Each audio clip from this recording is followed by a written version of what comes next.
আসসালামু আলাইকুম ওয়া রাহমাতুল্লাহ। আপনারা ভালো আছেন ভাই? আল্লাহ আমাদেরকেও ভালো রেখেছেন, রেখে আপনাদের মাঝে কিছু কথা বলার মতো আল্লাহ সুযোগ করে দিয়েছেন, আসতে পেরেছি, এই জন্য আমিও কৃতজ্ঞ আলহামদুলিল্লাহ। প্রিয় ভাইয়েরা, আমরা দেখতে পাচ্ছি ইতোমধ্যেই এই মাহফিলের সভাস্থলটা কানায় কানায় পূর্ণ হয়ে গেছে, বসার জায়গা নাই। এই পাশে যদি আমাদের কিছু না থাকে, এই পাশে কিছু আছে মহিলা, আচ্ছা মহিলা ফুল, পিছনের দিকে এই যে বাম পাশে পিছনে যেই কাপড়টা পেঁচানো আছে, আমাদের যারা ডেকোরেটরের ভাই আছেন আপনারা যদি খুলে দেন, আপনারা খুলে দিতে পারেন, তাইলে আমাদের অনেক ভাইরা এখানেও কিন্তু বসতে পারে।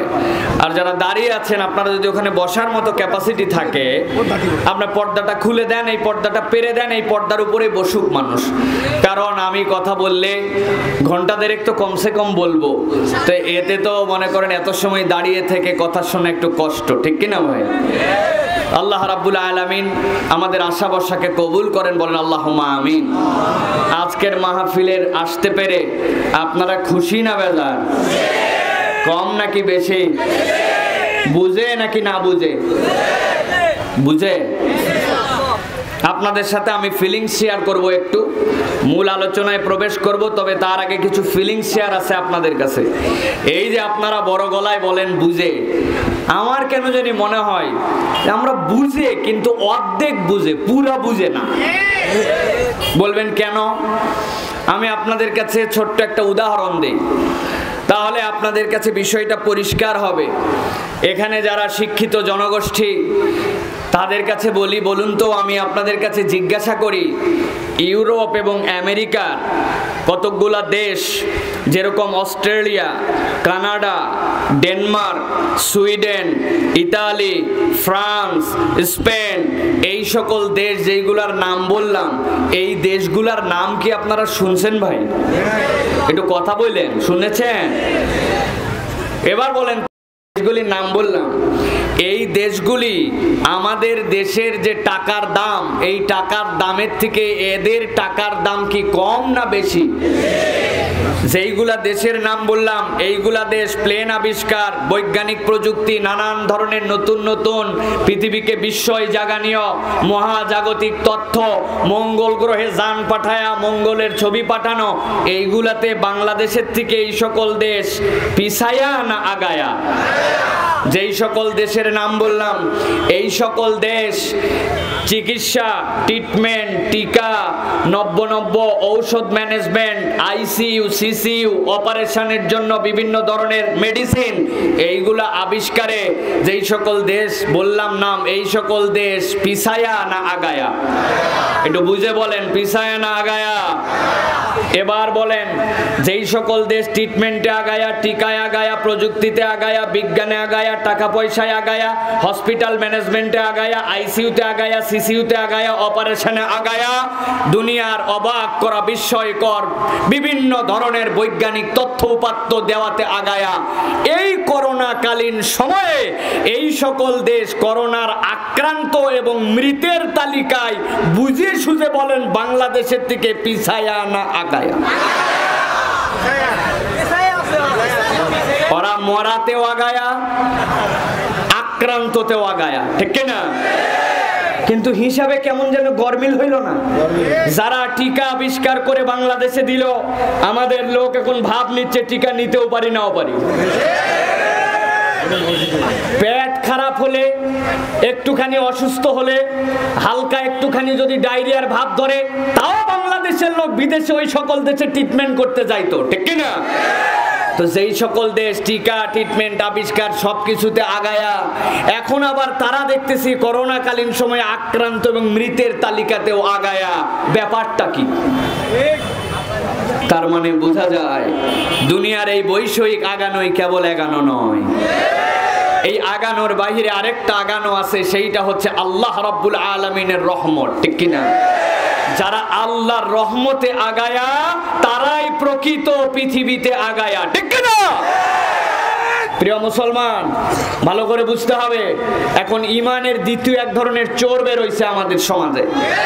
ইমান চোরেরা আমাদের কাছে এখন বুঝ দেয়, আমরা সময় মতো হাত ধোয়ানো শিখেছিলাম, সময় মতো মুখের মধ্যে মাস্ক বাঁধতে শিখিয়েছিলাম, এই জন্য আমরা করোনাকে প্রতিরোধ করতে পেরেছি, বলে কিনা? আমি বলি ভাই, আপনার বাপ আর আমার দাদার জন্মের আগের থেকে কেউ কেউ মাস্ক পরে আর কেউ কেউ হাত ধোয়, ঠিক না? যদি এই হাত ধোয়া আর মুখের মধ্যে এই মাস্ক বান্ধায়া যদি করোনা ঠেকানো যাইতো, তো ওদের তো করোনা হওয়াই লাগতো না, ঠিক না? ইসলাম বলেছে লা দারার ওয়ালা দিরার, মুসলমান কারো ক্ষতি করবে না, কারো দ্বারা ক্ষতিগ্রস্ত হবে না, মুসলমান এক গর্ত থেকে দ্বিতীয়বার দংশিত হবে না। এই হিসাবে মুসলমান মাস্ক পরবে, মুসলমান হাত ধুবে, মুসলমান স্বাস্থ্যবিধি মানবে, মুসলমান টিকা নেবে, কিন্তু বিশ্বাস করবে এইগুলা সব কিছুর উপরে আমার আল্লাহ যদি রক্ষণ না করেন, আমার আল্লাহ যদি হেফাজত না করেন, হেফাজত করার মতো ক্ষমতা কারো নাই। এটা ঈমান বিশুদ্ধ করে নিতে হবে প্রিয় ভাইয়েরা। এখন এই যে আল্লাহ রাব্বুল আমিন আমাদেরকে যখন এই গাদি গাদি করে বসালেন, আপনি আমি যে বললাম বুঝে বুঝে আল্লাহ রাব্বুল আলামিনের প্রশংসা করছি, খুশি হয়েছি বুঝে বুঝে, কিন্তু প্রমাণ নাই।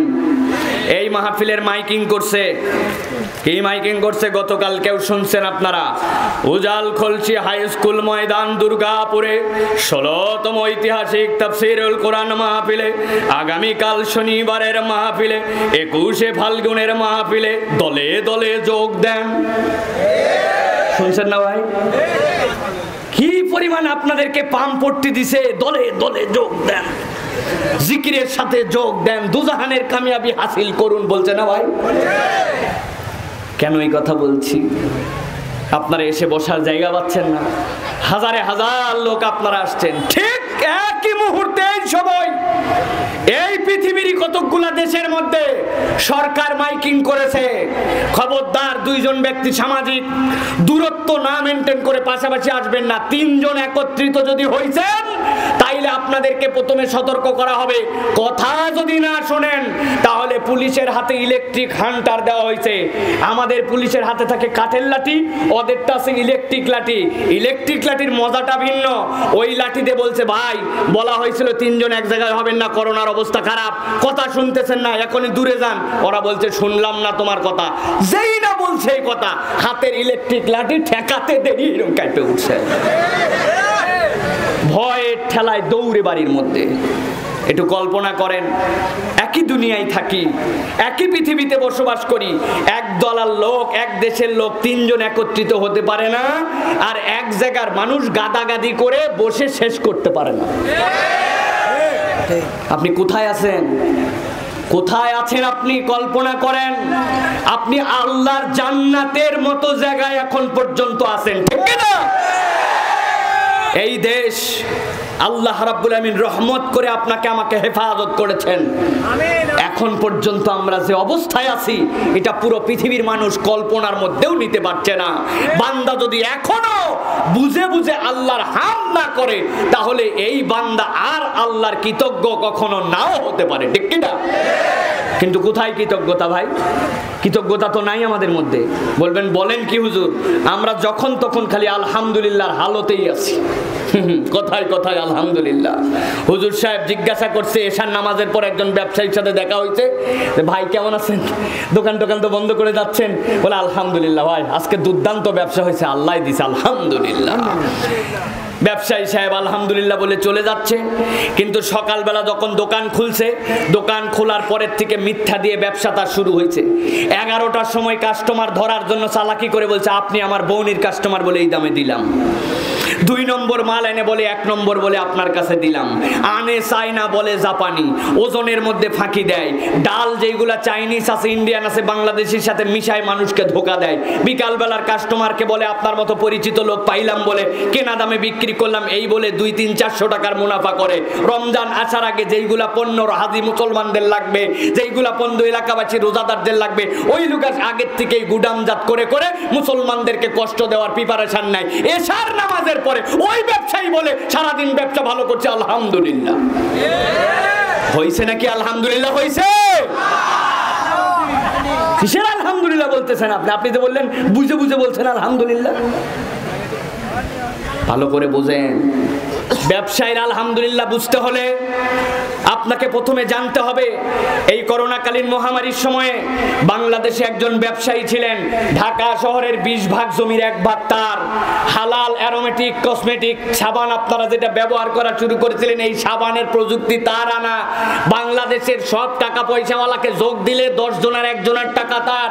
করোনায় আক্রান্ত হওয়ার পরে যখন বাংলাদেশে বিমান টিমান সব বন্ধ ছিল, তখন পর্যন্ত ওই চায়না থেকে চার্টার্ড বিমানে করে বাংলাদেশে তার জন্য ডাক্তার আনা হয়েছিল।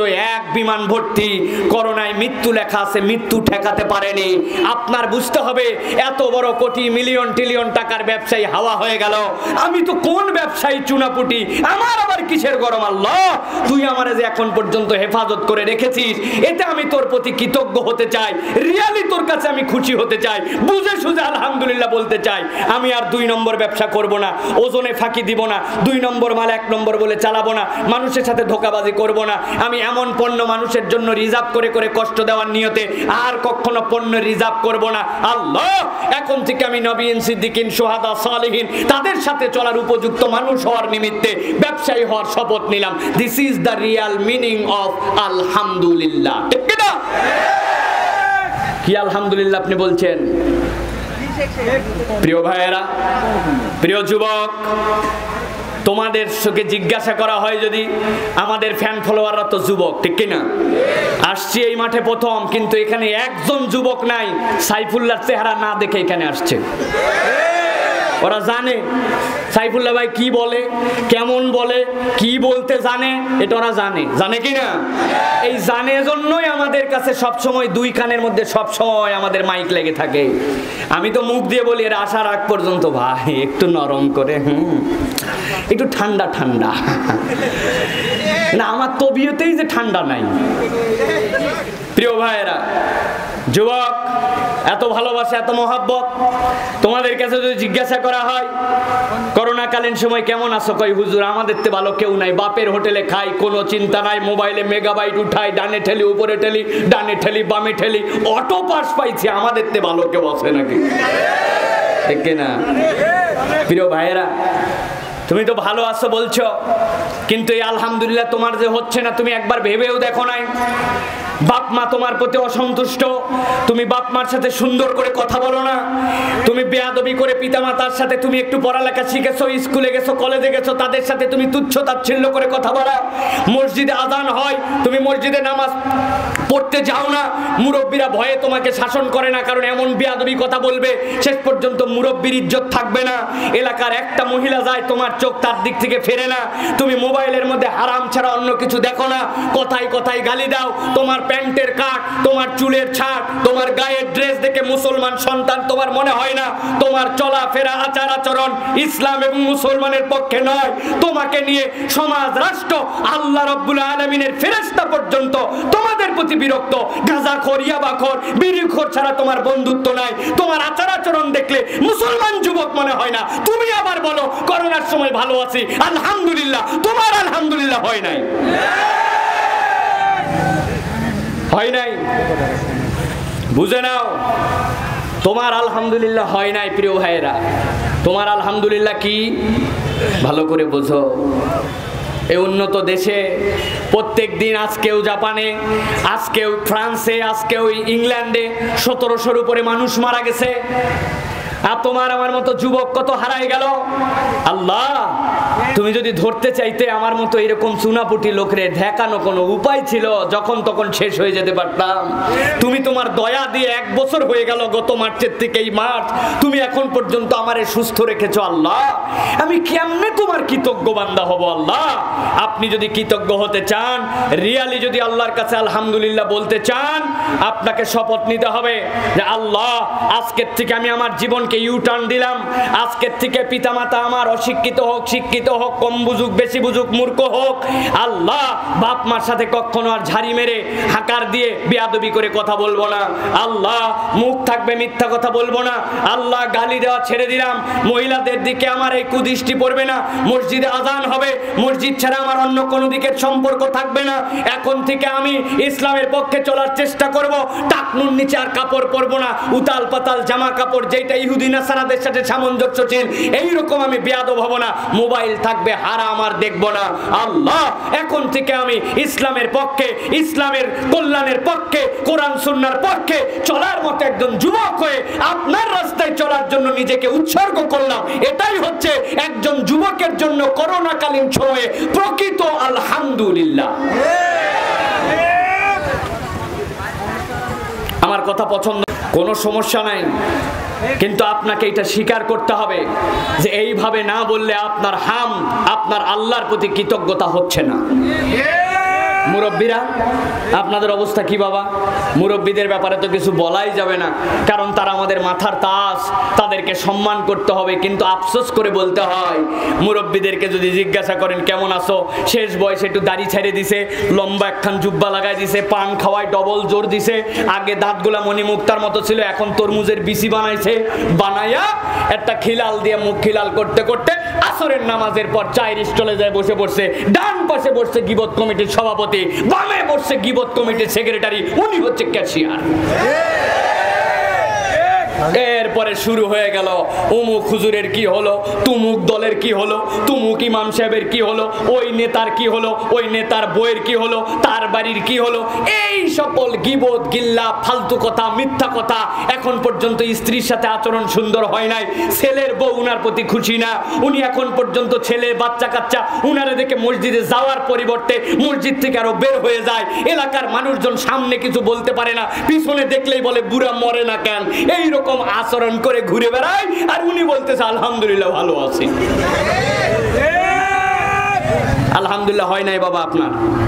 আপনারা আলহামদুলিল্লাহ বোঝেন, WHO বলেছিল আপনার আমার জন্য যে এই পৃথিবীতে 60 ঊর্ধ্ব যারা মানুষ তারা আক্রান্ত তো হবেই হবে, মরে সারখার হয়ে যাবে। আল্লাহ তুমি এখন পর্যন্ত আমারে হেফাজত করছো, এখন পর্যন্ত তুমি আমারে ভালো রেখেছো, না জানি স্বাস্থ্য জ্ঞান, না জানি কোনো পরিষ্কার পরিচ্ছন্নতার জ্ঞান, না জানি কোনো টিকা ট্রিটমেন্ট, তুমি আমারে তুলে নিলে নিতেই পারতে, এখন পর্যন্ত হেফাজত করছো। আল্লাহ আমি তোমার প্রতি কৃতজ্ঞ হলাম। এখন শপথ নিলাম, নিয়ে এই শেষ বয়সটা তোমার কাছে প্রতিশ্রুতি দিচ্ছি, আমার মুখ দেওয়ার মিথ্যা কথা বলবো না, সুদ ঘুষের কারবারের সাথে থাকবো না, ইসলামের পক্ষে ছাড়া ইসলামের বিপক্ষে যাব না। এতদিন পর্যন্ত কোরআন ঠিক মতো পড়তে শিখি নাই, এখন যেমনে হোক কোরআন শেখার চেষ্টা করব। নামাজের দোয়া দরুদ তাসবিহ সেই ছোটবেলায় যে কয়টা পড়ছি ও কয়টাই খালি, নতুন কিচ্ছুই জানি না, নতুনগুলো এখন শেখার চেষ্টা করব। বাচ্চা কাচ্চার জন্য পকেটে প্রয়োজনে নতুন টাকা, নতুন প্রয়োজনে চকলেট রেখে বাচ্চাদেরকে মসজিদমুখী করার চেষ্টা করব। যুবকদের সাথে বন্ধুত্ব বাড়ায়া তাদেরকে নিয়ে কেবল মাহফিলি নয়, সমাজ কল্যাণমূলক কাজ, গাছ লাগানোর কাজ, নারী উন্নয়নের কাজ, সমাজের অসামাজিক কাজ, এইগুলা দূর করার ক্ষেত্রে আমরা এখন থেকে কাজ করার চেষ্টা করব। আল্লাহ আগে ছিলাম নামাজ কমে, এখন সুন্নত নফল সব পড়ব, কোরআন সুন্নাহর পক্ষে আমি এখন থেকে চলার চেষ্টা করব। এই রকম শপথ নিয়ে ওই মুরব্বী যদি বলে যে আল্লাহ আমার লাইফটা ইউটার্ন করায়া এখন বললাম আলহামদুলিল্লাহ, তবে আপনার আলহামদুলিল্লাহ হবে, নচেত আপনার আলহামদুলিল্লাহ আল্লাহ পর্যন্ত পৌঁছাচ্ছে না। প্রিয় ভাইয়েরা, অনেক জায়গায় বলি, আজকে শেষ বলি এই সিজনে, আমি বলে দেই এই মোবাইল আমার এখন 97% চার্জ আছে, 300 টাকার উপরে ব্যালেন্স আছে, দামি কোম্পানির সিম আছে, সিমের মধ্যে কমপ্লিট 4G নেটওয়ার্ক আছে। আমি আপনাদের কাছে বলবো, প্লিজ আমার কাছে আপনারা কেউ একজন আসেন, এসে আমার এই সেটটা নিয়ে আপনার সাধ্যে কুলালে আপনার যেখানে মন চায় দুনিয়ার সেখানে 2-4 মিনিট কল করেন, এনিওয়ান ফ্রম ইউ। আপনারা বলবেন হুজুর যেতে চাইছিলাম কিন্তু আপনার চালাকির কারণে খালি আপনার কাছে গেলাম না। কেন? কারণ আপনি আপনার মোবাইলের পিছনে দেখাচ্ছেন এই জায়গায় একটা আছে ফিঙ্গারপ্রিন্ট, সামনে দিছেন প্যাটার্ন লক, এরপরে দিছেন ফোল্ডার লক, এরপরে দিছেন ফাইল লক। ওইগুলা খুলে দিয়ে একটু ফুটানি করে দিয়ে দেখেন কত কল করা লাগে, ঠিক কিনা? তার মানে মোবাইলে চার্জ থাকলেই, টাকা থাকলেই, এমবি থাকলেই, ব্যালেন্স থাকলেই মোবাইল ব্যবহার করা যায় না। এর জন্য একটা পাসওয়ার্ড লাগে। দুনিয়ার মানুষ আলহামদুলিল্লাহর উচ্চারণও সহি, মুসলমান হিসাবে আল্লাহর জন্যই আলহামদুলিল্লাহ বলে। আলহামদুলিল্লাহ বলার সময় ভাবভঙ্গিও ঠিক ছিল, কিন্তু এই আলহামদুলিল্লাহর পাসওয়ার্ডটা খোলা না থাকার কারণে, নিজের জীবনে মূল্যায়ন না করার কারণে আমাদের আলহামদুলিল্লাহ আল্লাহর কাছে পৌঁছাচ্ছে না, ঠিক না? মূল্যায়ন করেন। এখন ভাবেন কার কি ল্যাকিংস আছে, ভাবেন এই করোনার 1 বছরে আপনার আমার জীবনে এই নিয়ামত পেয়ে কি পরিবর্তিত হয়েছে আমরা এটা একটু কল্পনা করেন। আজকে আর কোনো ওয়াজ যদি না করি, এই 3টা পয়েন্ট বাড়িতে নিয়ে যেতে পারলে এইটুকুই আমাদের নাজাতের জন্য কারণ হয়ে যেতে পারে। ভাবেন, ইংল্যান্ড থেকে ফোন করছে, হুজুর দোয়া করেন। বললাম কেন দোয়া? কয় হুজুর মাহফিল দিছিলাম, আপনাদের মাহফিলটা ক্যান্সেল করে দিতে হয়েছে ইংল্যান্ডের।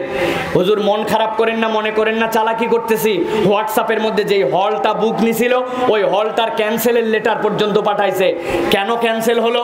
বলে ইংল্যান্ডের ভয়াবহ এমন অবস্থা যে সেখানে এখন নতুন করে লাশ রাখার জন্য মর্গ বানাবে ওই হল রুম, এই জন্য আমরা ব্যবস্থা করতে পারছি না মাহফিলের ইংল্যান্ডে। তবে হুজুর দোয়া করেন, আমার একটা ভাতিজা মারা গেছে 3 দিন আগে, ফোন করছি তাকে আমরা দাফন করতে চাই। রিপ্লাই দিছে, there is no space in graveyard, please wait 3 days, after 3 days we will call you, then you come. আমাদের গ্রেভইয়ার্ডে, আমাদের গোরস্থানে কোনো জায়গা নাই, 3 দিন অপেক্ষা করেন, এরপরে যদি জায়গা হয় তাহলে দাফন করার জন্য নিয়ে আসা হবে। প্লাস্টিকের চেন লাগানো একটা ব্যাগ মেডিসিন দিয়ে নিয়ে আপন ভাতিজাকে ওর বাড়িতে 3 দিন রেখে দিছে। ওর মা কাঁদতেছে, বোন কাঁদতেছে, বাপ কাঁদতেছে, মুখটা খুলে দেখতে পারে না। এই রকম দেশ পৃথিবীতে আছে যেখানে গোরস্থানে লাশ দেওয়ার জন্য জায়গা নাই। আর আমরা 1 বছর করোনাকালীন সময় পার করলাম, এখন পর্যন্ত আমাদের জীবনে কোনো পরিবর্তন নাই।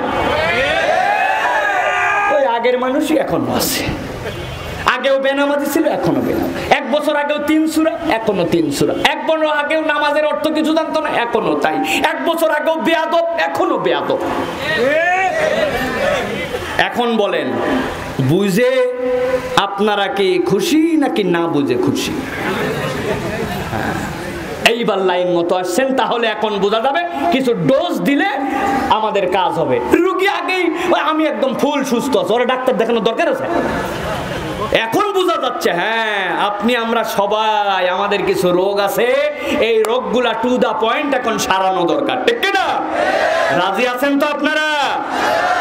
আমি আপনাদের কাছে বলে রাখি, এখন আলোচনা শুরু করবে ইনশাআল্লাহ। তবে প্রিয় ভাইয়েরা, আমার শ্রোতা হচ্ছে যুবকেরা। আমার কোনো মুরব্বী শ্রোতার কিন্তু এখানে প্রয়োজন নাই। যাদের বয়স 35 বছর হয়ে গেছে, আপনাদেরকে ছুটি দেওয়া থাকলো, আপনারা যখন মন চায় তখন চলে যাবেন। যাদের 35+, একজন আপনাদের জন্য বাধ্যকতা নাই, আপনারা মন চাবে না, জোর করবেন না, সাথে সাথে চলে যাবেন।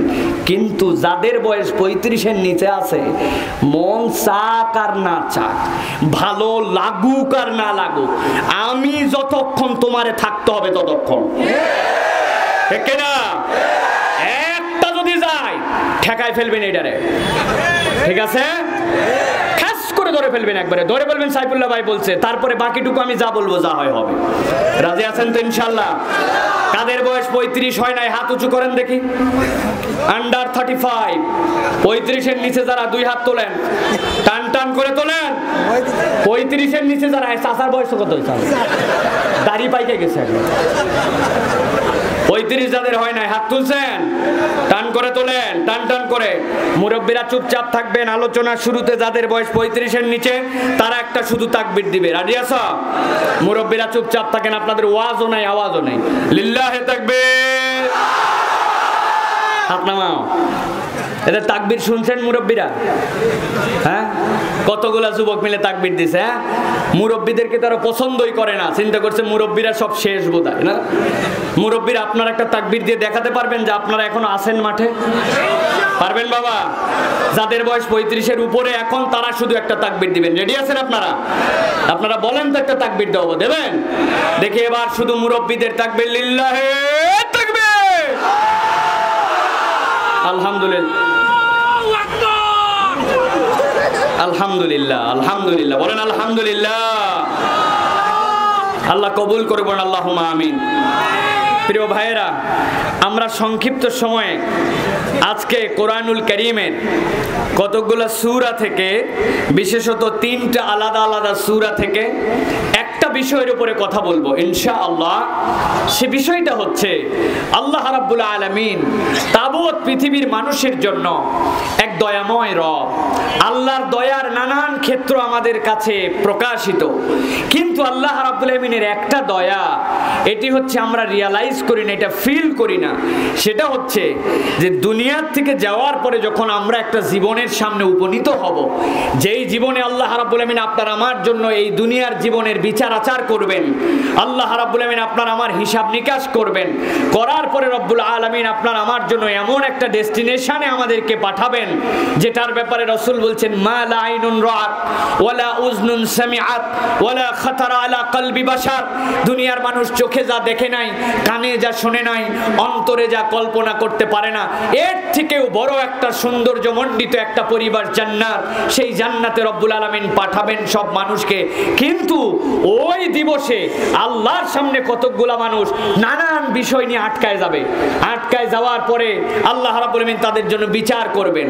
আল্লাহ রাব্বুল আলামিন কবে হবে কিয়ামত, কবে হবে সেই দিবস, কারা কারা সেই দিন আটকাবে, ওই আটকানোর ক্ষেত্রের পরে তাদের জন্য কি হবে, আল্লাহ রাব্বুল আলামিন সেই দিবসের মিলিয়ন মিলিয়ন বছর আগে আল্লাহ রাব্বুল আলামিন রাসূলুল্লাহ সাল্লাল্লাহু আলাইহি সাল্লামের মাধ্যমে কোরআনুল কারীমে বান্দাদেরকে রহমান এবং রহিম রব হিসাবে জানাই দিয়ে রাখছেন যে বান্দা, ওই দিন যাওয়ার পরে কিন্তু তোমার এই প্রিপারেশন না থাকলে এই ক্ষেত্রে তোমরা আটকায় যেতে পারো। অতএব আল্লাহ সেই দিনের যে বিষয়গুলোই বান্দা ধরা খেতে পারে, ওই বিষয়গুলো বান্দার সামনে আগেই প্রকাশ করে দিয়েছেন, যাতে করে বান্দা পূর্ণ প্রস্তুতি নিয়ে জান্নাতের উপযুক্ত হয়ে আল্লাহর কাছে যেতে পারে। আল্লাহু আকবার। কল্পনা করেন, দুনিয়ায় যে পরীক্ষা হয় ক্লাস 5-এ, ওই পরীক্ষার প্রশ্নপত্র যত না কঠিন, যত না প্রশ্নের মূল্যায়ন কঠিন, 8-এরটা তার থেকে বেশি কঠিন, 8-এর থেকে 10-এরটা বেশি, 10-এর থেকে 12-এরটা বেশি, এরপরে BCS-এরটা বেশি। কারণ কি? কারণ পুরস্কার যত বড়, বান্দাদের জন্য পরীক্ষা এবং মূল্যায়ন পদ্ধতি তত কঠিন, ঠিক কিনা? আল্লাহ সবচেয়ে বড় পুরস্কার দিবেন বান্দাকে, অথচ ওই দিন যেন বান্দা আটকায় না যায়, এই জন্য রব্বুল আলামিন বান্দাদেরকে আগে ভাগে তার প্রস্তুতির জন্য আল্লাহ বান্দাকে স্মরণ করায় রাখছেন, যাতে আমার একটা বান্দাও না আটকায় যায়। সুবহানাল্লাহ। আমার আল্লাহ রাব্বুল আলামিন তাবৎ পৃথিবীর মানুষের কাছে রাসূলের মাধ্যমে বুঝিয়েছেন আগে।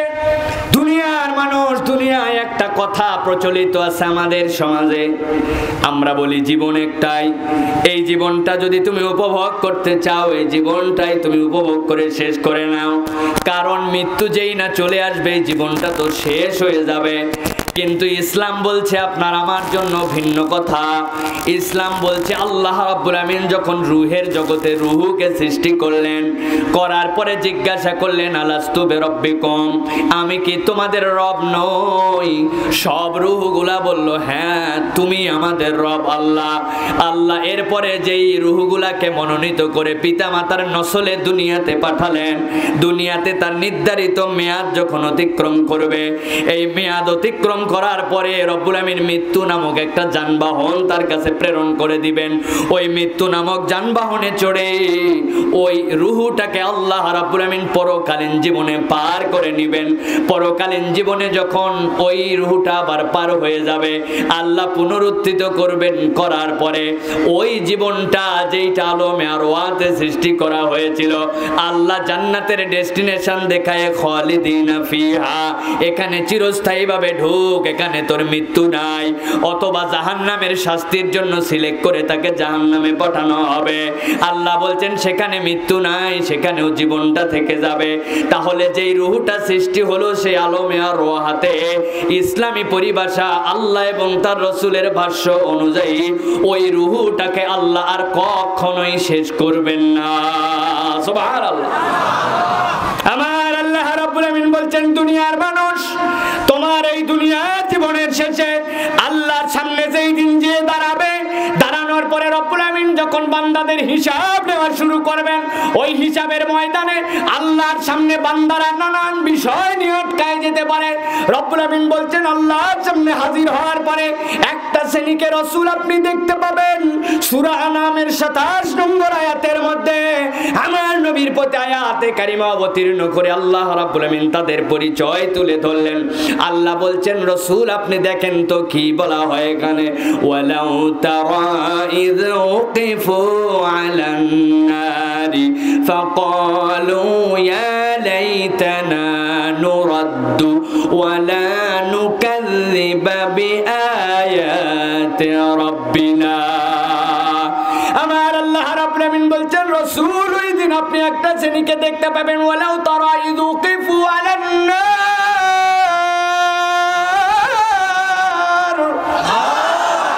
একটা শ্রেণী আল্লাহর সামনে ওই দিন যাওয়ার পরে যখন ফায়সালা হয়ে যাবে, জাহান্নামের সামনে যখন তারা দাঁড়িয়ে যাবে, আমার রব্বুল আমিন বলছেন ইয উকিফু আলান নার ফাকালু ইয়া লাইতানা, আল্লাহর সামনে যখন বিচার শেষ করার পরে তাদেরকে জাহান্নামের সামনে প্রেরণ করে দেওয়া হবে। জাহান্নামের সামনে উপনীত হয়েছে, জাহান্নামটা অটো দরজার মতো থাকবে। জাহান্নামের সামনে হাজির হওয়ার সাথে সাথে আল্লাহ বলছেন ওয়াসিকাল্লাযীনা কাফারু ইলা জাহান্নামা যুমারা, যখন তাদেরকে ঝাঁকে ঝাঁকে হাঁকায়া জাহান্নামের সামনে হাজির করা হবে অটোমেটিক ফুতিহাত আবওয়াবুহা, তার দরজা খুলে যাবে, জাহান্নামে তাদেরকে গিলে ফেলতে যাবে। কিন্তু রব্বুল আলামিন বলছেন এই মানুষগুলো যখন জাহান্নামের সামনে দাঁড়াবে জাহান্নাম খেয়ে ফেলতে যাবে, কিন্তু জাহান্নাম খেয়ে ফেলার আগে ওই মানুষগুলো আল্লাহর কাছে একটা কথা বলতে শুরু করবে। আল্লাহ বলছেন ফাকালু ইয়া লাইতানা নুরাদ্দু ওয়ালা নুকাযযিবা বিআয়াতি রাব্বিনা।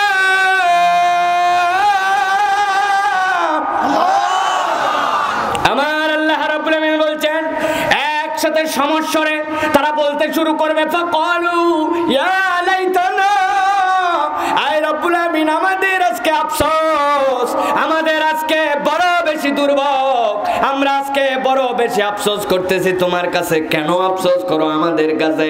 তারা বলতে শুরু করবে নুরাদ্দু, রব্বুল আমিন আফসোসের কারণ হচ্ছে তোমার কাছে আরেকটা চান্স চাই। কি চান্স চাই? আল্লাহ যদি একবার তুমি আমাদেরকে প্রত্যাবর্তন করাতে, একবার যদি তুমি আমাদেরকে দুনিয়ায় ফেরত পাঠাইতে, দুনিয়ায় তো ছিলি তোরা, আবার কেন দুনিয়ায় যেতে চাস? ওই দুনিয়ার থেকেই না আমার কাছে তোরা এসেছিস। ওই বান্দারা তখন বলতে শুরু করবে আল্লাহ এমনি এমনি তো দুনিয়ায় যেতে চাই না, দুনিয়ায় যেতে চাওয়ার একটা কারণ আছে। কি কারণ?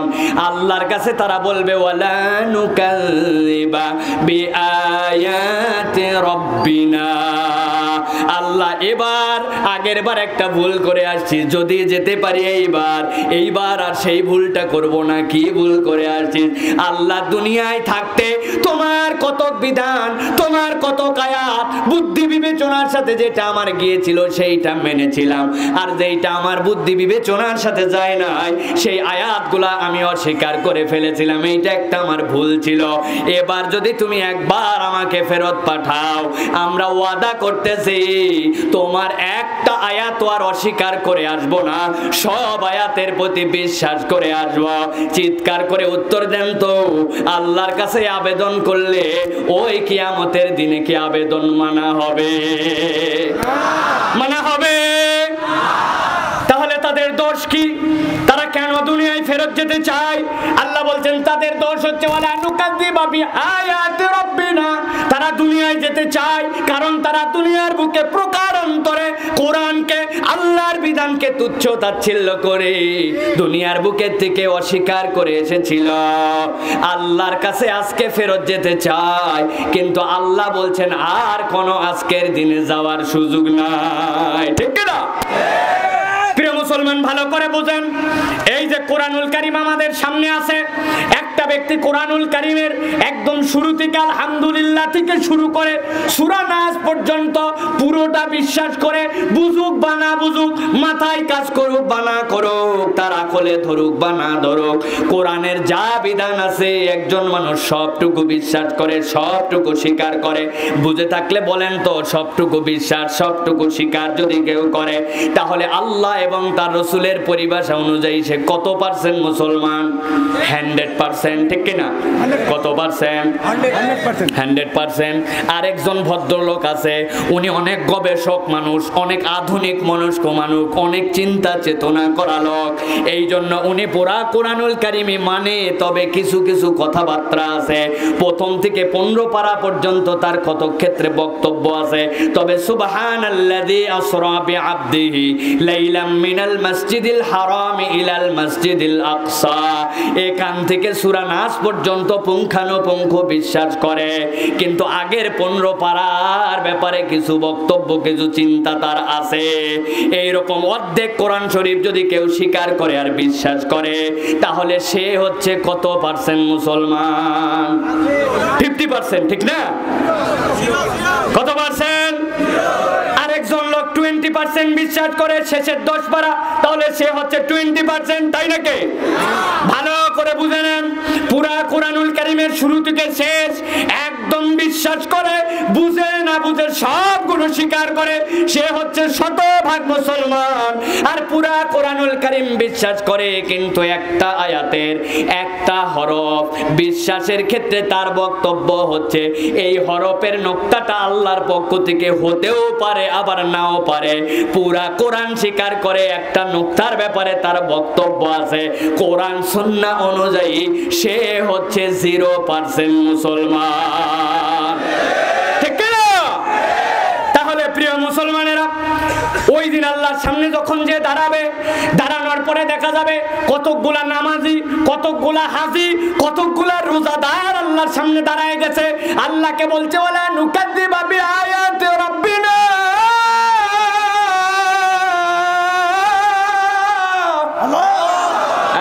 রব্বুল আমিন একবার ফেরত পাঠাও, আমরা আর তোমার কোন বিধান অস্বীকার করব না।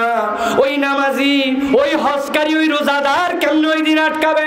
দেখা যাবে তারা আমলনামা খুলে দেওয়ার সাথে সাথে ওই নামাজি নামাজের ইসলাম মেনেছিল, রোজার ইসলাম মেনেছে, কিন্তু বেচারি ব্যবসায়ী ছিল। অনেকেই বলেছে, আপনার তো বাধ্যবাধকতা নাই, আপনি তারপরেও কেন সুদের সাথে আছেন? আপনি কেন দাদনের ব্যবসা করেন? আল্লাহ তো সুদকে জঘন্যতম হারাম করে নিষেধ করেছেন, তারপরেও কেন আপনি সুদের কারবার করেন?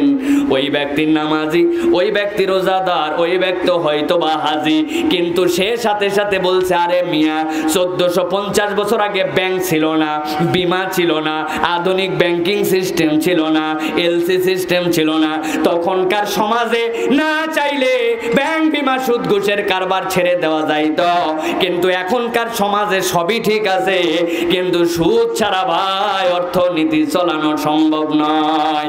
জিজ্ঞাসা করি, বলেন তো, নামাজ পড়ে, রোজা রাখে, হজ করে, কিন্তু আল্লাহর সুদের বিধান যে হারাম, এইটার ব্যাপারে যদি তার কোনো বক্তব্য থাকে, সে কত পার্সেন্ট মুসলমান? আমি কিন্তু বলি নাই, বলছেন আপনারা, ঠিক তো?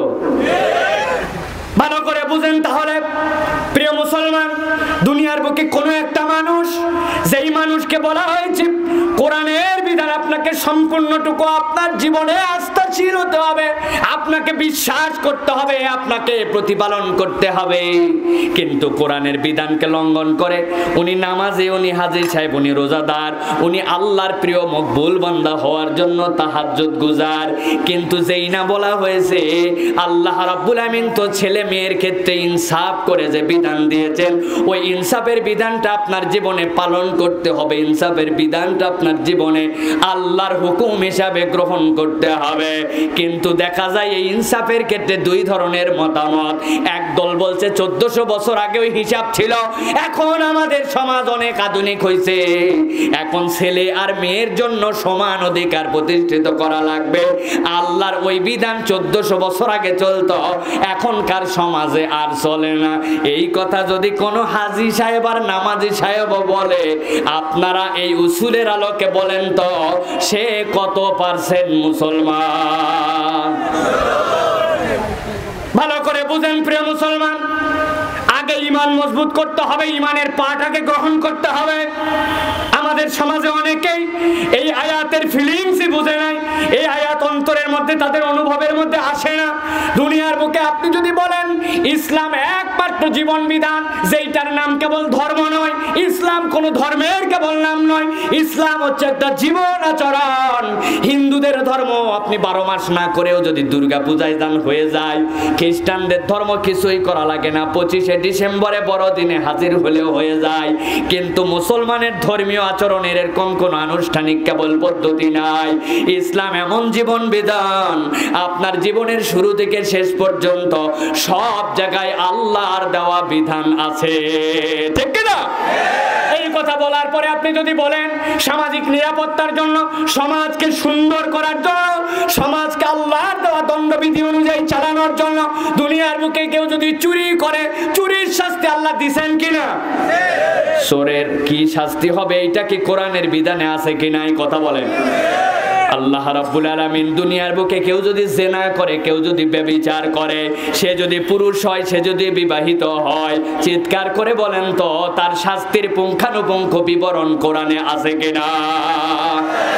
যদি কেউ কারো বউ ভাগায় নিয়ে এসে বিয়ে করে, তার বিচার হবে কিনা? আছে কিনা তার বিচার? দুনিয়ার বুকে কেউ যদি চুরি করে, যেইখানে দেওয়া লাগবে পিচ, পিচের বদলে দিছে কেরোসিন, যেইখানে দেওয়া লাগবে রড, রডের বদলে দিছে, তার বিচার কি আছে কি নাই? এই চোরের বিচার আছে কি নাই?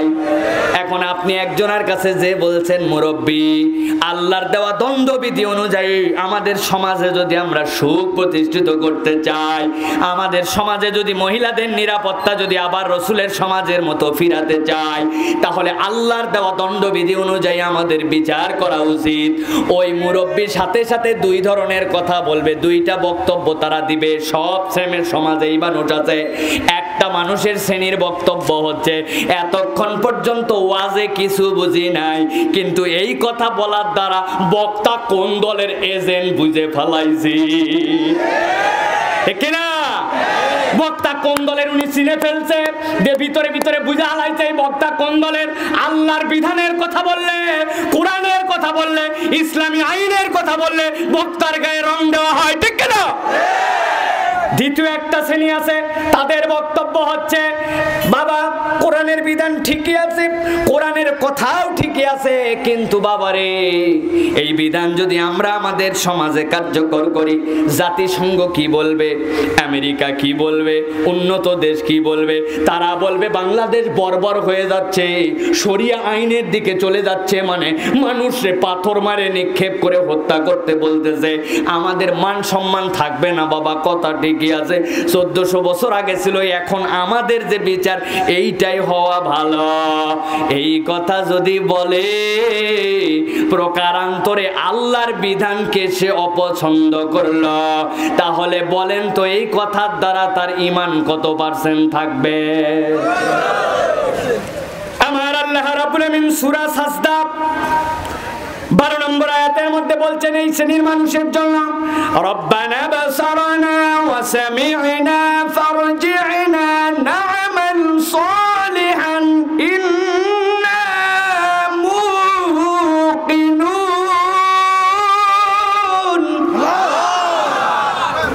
এই দুনিয়ার মানুষ সাবধান হয়ে যাও, যারা দুনিয়ার বুকে এই রকম বড় বড় গল্প দিচ্ছ আর ঘোষণা দিয়েছো আমার ঈমান পূর্ণ হয়ে গেছে, আমার আল্লাহ বলছেন রব্বানা আবসারনা ওয়া সামি'না ফারজি'না না'মাল সালিহান ওই দিন এই মানুষগুলা আল্লাহর সামনে যে দাঁড়াবে, দাঁড়ানোর পরে আল্লাহ বলছেন তাদের মুখ দিয়ে আল্লাহ একটা কথা বের করে নিবেন। তারা বলতে শুরু করবে, হে রব্বুল আমিন, আজকের দিনে যা দেখা লাগতো সব দেখে ফেলছি, আজকের দিনে যা শোনার বাকি ছিল সব শুনে ফেলছি। হে রব্বুল আমিন, এখন তোমার কাছে ফরিয়াদ, একবার খালি আমাদেরকে একটু দেশে পাঠাও, আমাদের পিছনের দিকে পাঠায় দাও, একবার একটু দুনিয়ায় ফেরত পাঠায় দাও। নামাল সালেহা, আমরা এবার যদি দুনিয়ায় যাই তোমার কাছে ওয়াদা করলাম বাম্পার বাম্পার ভালো কাজ করব। নামাল সালেহা, যাওয়ার পরে দেখবে কি ভালো কাজ করতে হয়। আর কি করব? ইন্না মুকিনুন, এবার একদম পাক্কা ইমানদার হয়ে আসবো। আল্লাহ আগের বার বুঝতে পারি নাই, বুঝি নাই আল্লাহ, এবার খালি পাঠাইয়া দেখো, একবারে 100 সব করে আসবো। প্রিয় ভাইয়েরা আমার, আল্লাহ বলবেন দুনিয়ায় সব বুঝলি আর এইটা বুঝিস নাই, আজকে এসে আবার বলতেছিস বুঝিস নাই। ওই দিন আল্লাহর কাছে এইটা তোমার গ্রহণযোগ্য হবে না। ওই দিবস এখনো হয় নাই, ওই বিচার এখনো কায়েম হয় নাই, ওই মানুষ কারা হবে চিনি না, কিন্তু আল্লাহ প্রশ্নটা আগেই জানাই দিয়েছেন, একটা বান্দা যেন ওই দিন ধরা না খায়। আল্লাহ বান্দাকে প্রস্তুতি নিয়ে তবেই তার কাছে যেতে বলতেছেন। সুবহানাল্লাহ। কল্পনা করেন আপনার আমার রব দয়াবান কিরকম, একটু কল্পনা করেন। রব্বুল আমিন ওই দিবস হয় নাই, কিন্তু তার আগেই বান্দাদেরকে জানিয়ে রাখছেন। তাহলে প্রথমে আয়াতে কারিমার আলোকে আমরা কি বুঝলাম? আমরা বুঝলাম যে আল্লাহর আয়াত আপনার মাথায় ধরুক চাই না ধরুক, আপনার বিবেকে কাজ করুক বা না করুক, আপনার বুদ্ধিতে কুলাক বা না কুলাক, আপনার দেশে বাস্তবায়িত থাক বা না থাক, আপনার পৃথিবী তার পক্ষে হোক বা না হোক, আপনাকে বলতে হবে আমানতু বিল্লাহি ওয়া মালাইকাতিহি ওয়া কুতুবিহি, ওই কিতাবের সব বিধান আমার আল্লাহর দেওয়া, আমার বুদ্ধিতে ধরলে ভালো, না ধরলেও সমস্যা নাই, আল্লাহর বিধানই শ্রেষ্ঠ, আমি তার প্রতি ঈমান এনেছি, তবেই আপনি মুমিন। ঠিক কি না? আল্লাহ রাব্বুল আমিন সুন্দর করে সিকুয়েল বুঝাইছেন, কখনো চিন্তা করেন নাই। আজকে একটু চিন্তার দুয়ারটা খোলেন, কল্পনা করেন তো ঈমান আনার সময় কি বলে ঈমান এনেছেন? ভেবেছেন নাকি কখনো আমানতু বিল্লাহ, আল্লাহ তোমার প্রতি ঈমান আনলাম? বলেন তো আল্লাহর পরে পুরো পৃথিবীতে আল্লাহ যা কিছু সৃষ্টি করেছেন, এই সৃষ্টিগুলোর মধ্যে সবচেয়ে দামি সৃষ্টি, সবচেয়ে দামি মানুষকে মুহাম্মদ সাল্লাল্লাহু আলাইহি সাল্লাম। কিন্তু খেয়াল করেছেন নাকি আমানতু বিল্লাহ বলার পরে কি ওয়া রুসুলিহি বলছেন নাকি? নবী সবচেয়ে দামি, অথচ ঈমান আনার পরে বললেন আমানতু বিল্লাহ, তারপরে বললেন ওয়া মালাইকাতিহি, বলার তো দরকার ছিল রুসুলিহি। ভেবেছেন কখনো কেন এরকম করে বলি আমরা? এই সিকুয়েলের একটা দাম আছে। এই সিকুয়েল যদি আপনি না বোঝেন তাইলে আপনি তকদিরের ভালো মন্দ নিয়ে আপনি অনেক সময় আস্তিক থেকে নাস্তিক হবেন, অনেক সময় ইসলাম থেকে আল্লাহর উপরে দোষ দিয়ে বের হয়ে যাবেন। আমানতু বিল্লাহ, আমি ঈমান আনলাম আল্লাহর প্রতি, এরপরে আমি ঈমান এনেছি কার প্রতি? ওয়া মালাইকাতি, আমার আল্লাহ ডাইরেক্ট আমার কাছে ওহী পাঠাবেন না, আল্লাহর ফেরেশতা আছে যাদের কোনো স্বাধীন ইচ্ছা শক্তি নাই, ওদের ইচ্ছা শক্তি আল্লাহর নিয়ন্ত্রণাধীন। ওই ফেরেশতাদের মাধ্যম দিয়ে আল্লাহ দুনিয়ার মানুষের হেদায়েতের জন্য কিতাব পাঠাবেন। আমানতু বিল্লাহ ওয়া মালাইকাতি ওয়া কুতুবিহি, আমি বলি না এই জায়গায় ওয়া বাদা কুতুবিহি, কিতাবের কতকটা ওয়া ফালা ফাহামি কুতুবিহি, আমার বুঝে যেই পর্যন্ত ধরে কিতাবের সেই পর্যন্ত না। আমানতু বিল্লাহ ওয়া মালাইকাতিহি, মালাইকার মাধ্যমে কিতাব আসবে, বিশ্বাস করতেছি। ওয়া কুতুবিহি, পুরা কিতাব যত আছে সম্পূর্ণটুকুকে। ওয়া রসুলিহি, এরপরে যেই কিতাবটা রসুলের প্রতি আসবে সেই রসুলের প্রতি বিশ্বাস করেছি। আল্লাহ বলছেন এরপরে তাকদীরের ভালো মন্দের প্রতি বিশ্বাস। এই ধারাবাহিকতার চারটা বুঝলে আল্লাহ এবং তার রসুলের দেওয়া বিধিবিধান অনুযায়ী বান্দা তাকদীরের বিশ্বাস বুঝে পূর্ণাঙ্গ মুমিন হয়ে যাবে। সুবহানাল্লাহ। আল্লাহ রাব্বুল আমিন এই জন্য বলছেন মুমিন হওয়ার দাম কত। আল্লাহ বলছেন দুনিয়াতে তোমাদের সফলতার মানদণ্ডটা কি হবে। দুনিয়ায় তোমার আমার দৃষ্টিভঙ্গিতে কোনো সফলতার মানদণ্ড নাই। দুনিয়ায় আপনার দুইটা বাচ্চা ডাক্তার হয়ে গেছে, আগে আপনি ভিটা বাড়ি ছিল না, এখন কিছু করে ফেলেছেন। আগে জমি জমায় মানুষেরটা চাষ করতেন, এখন নিজের জমি হয়ে গেছে। আগে আপনার দিন চলতো না, এখন আল্লাহ দিন ফিরায় দিছে, চাকরি বাকরি দিয়ে দিছে। আপনি মনে করছেন আপনি সফল হয়ে গেছেন, আপনি কার্যকর হয়ে গেছেন, আপনার জীবন পরিবর্তন হয়ে গেছে। আল্লাহ বলছেন এইগুলা একটাও সফলতার মানদণ্ড নয়। আমি আল্লাহ প্রকৃত সফল কারা তার ঘোষণা দিলাম, قد أفلح المؤمنون।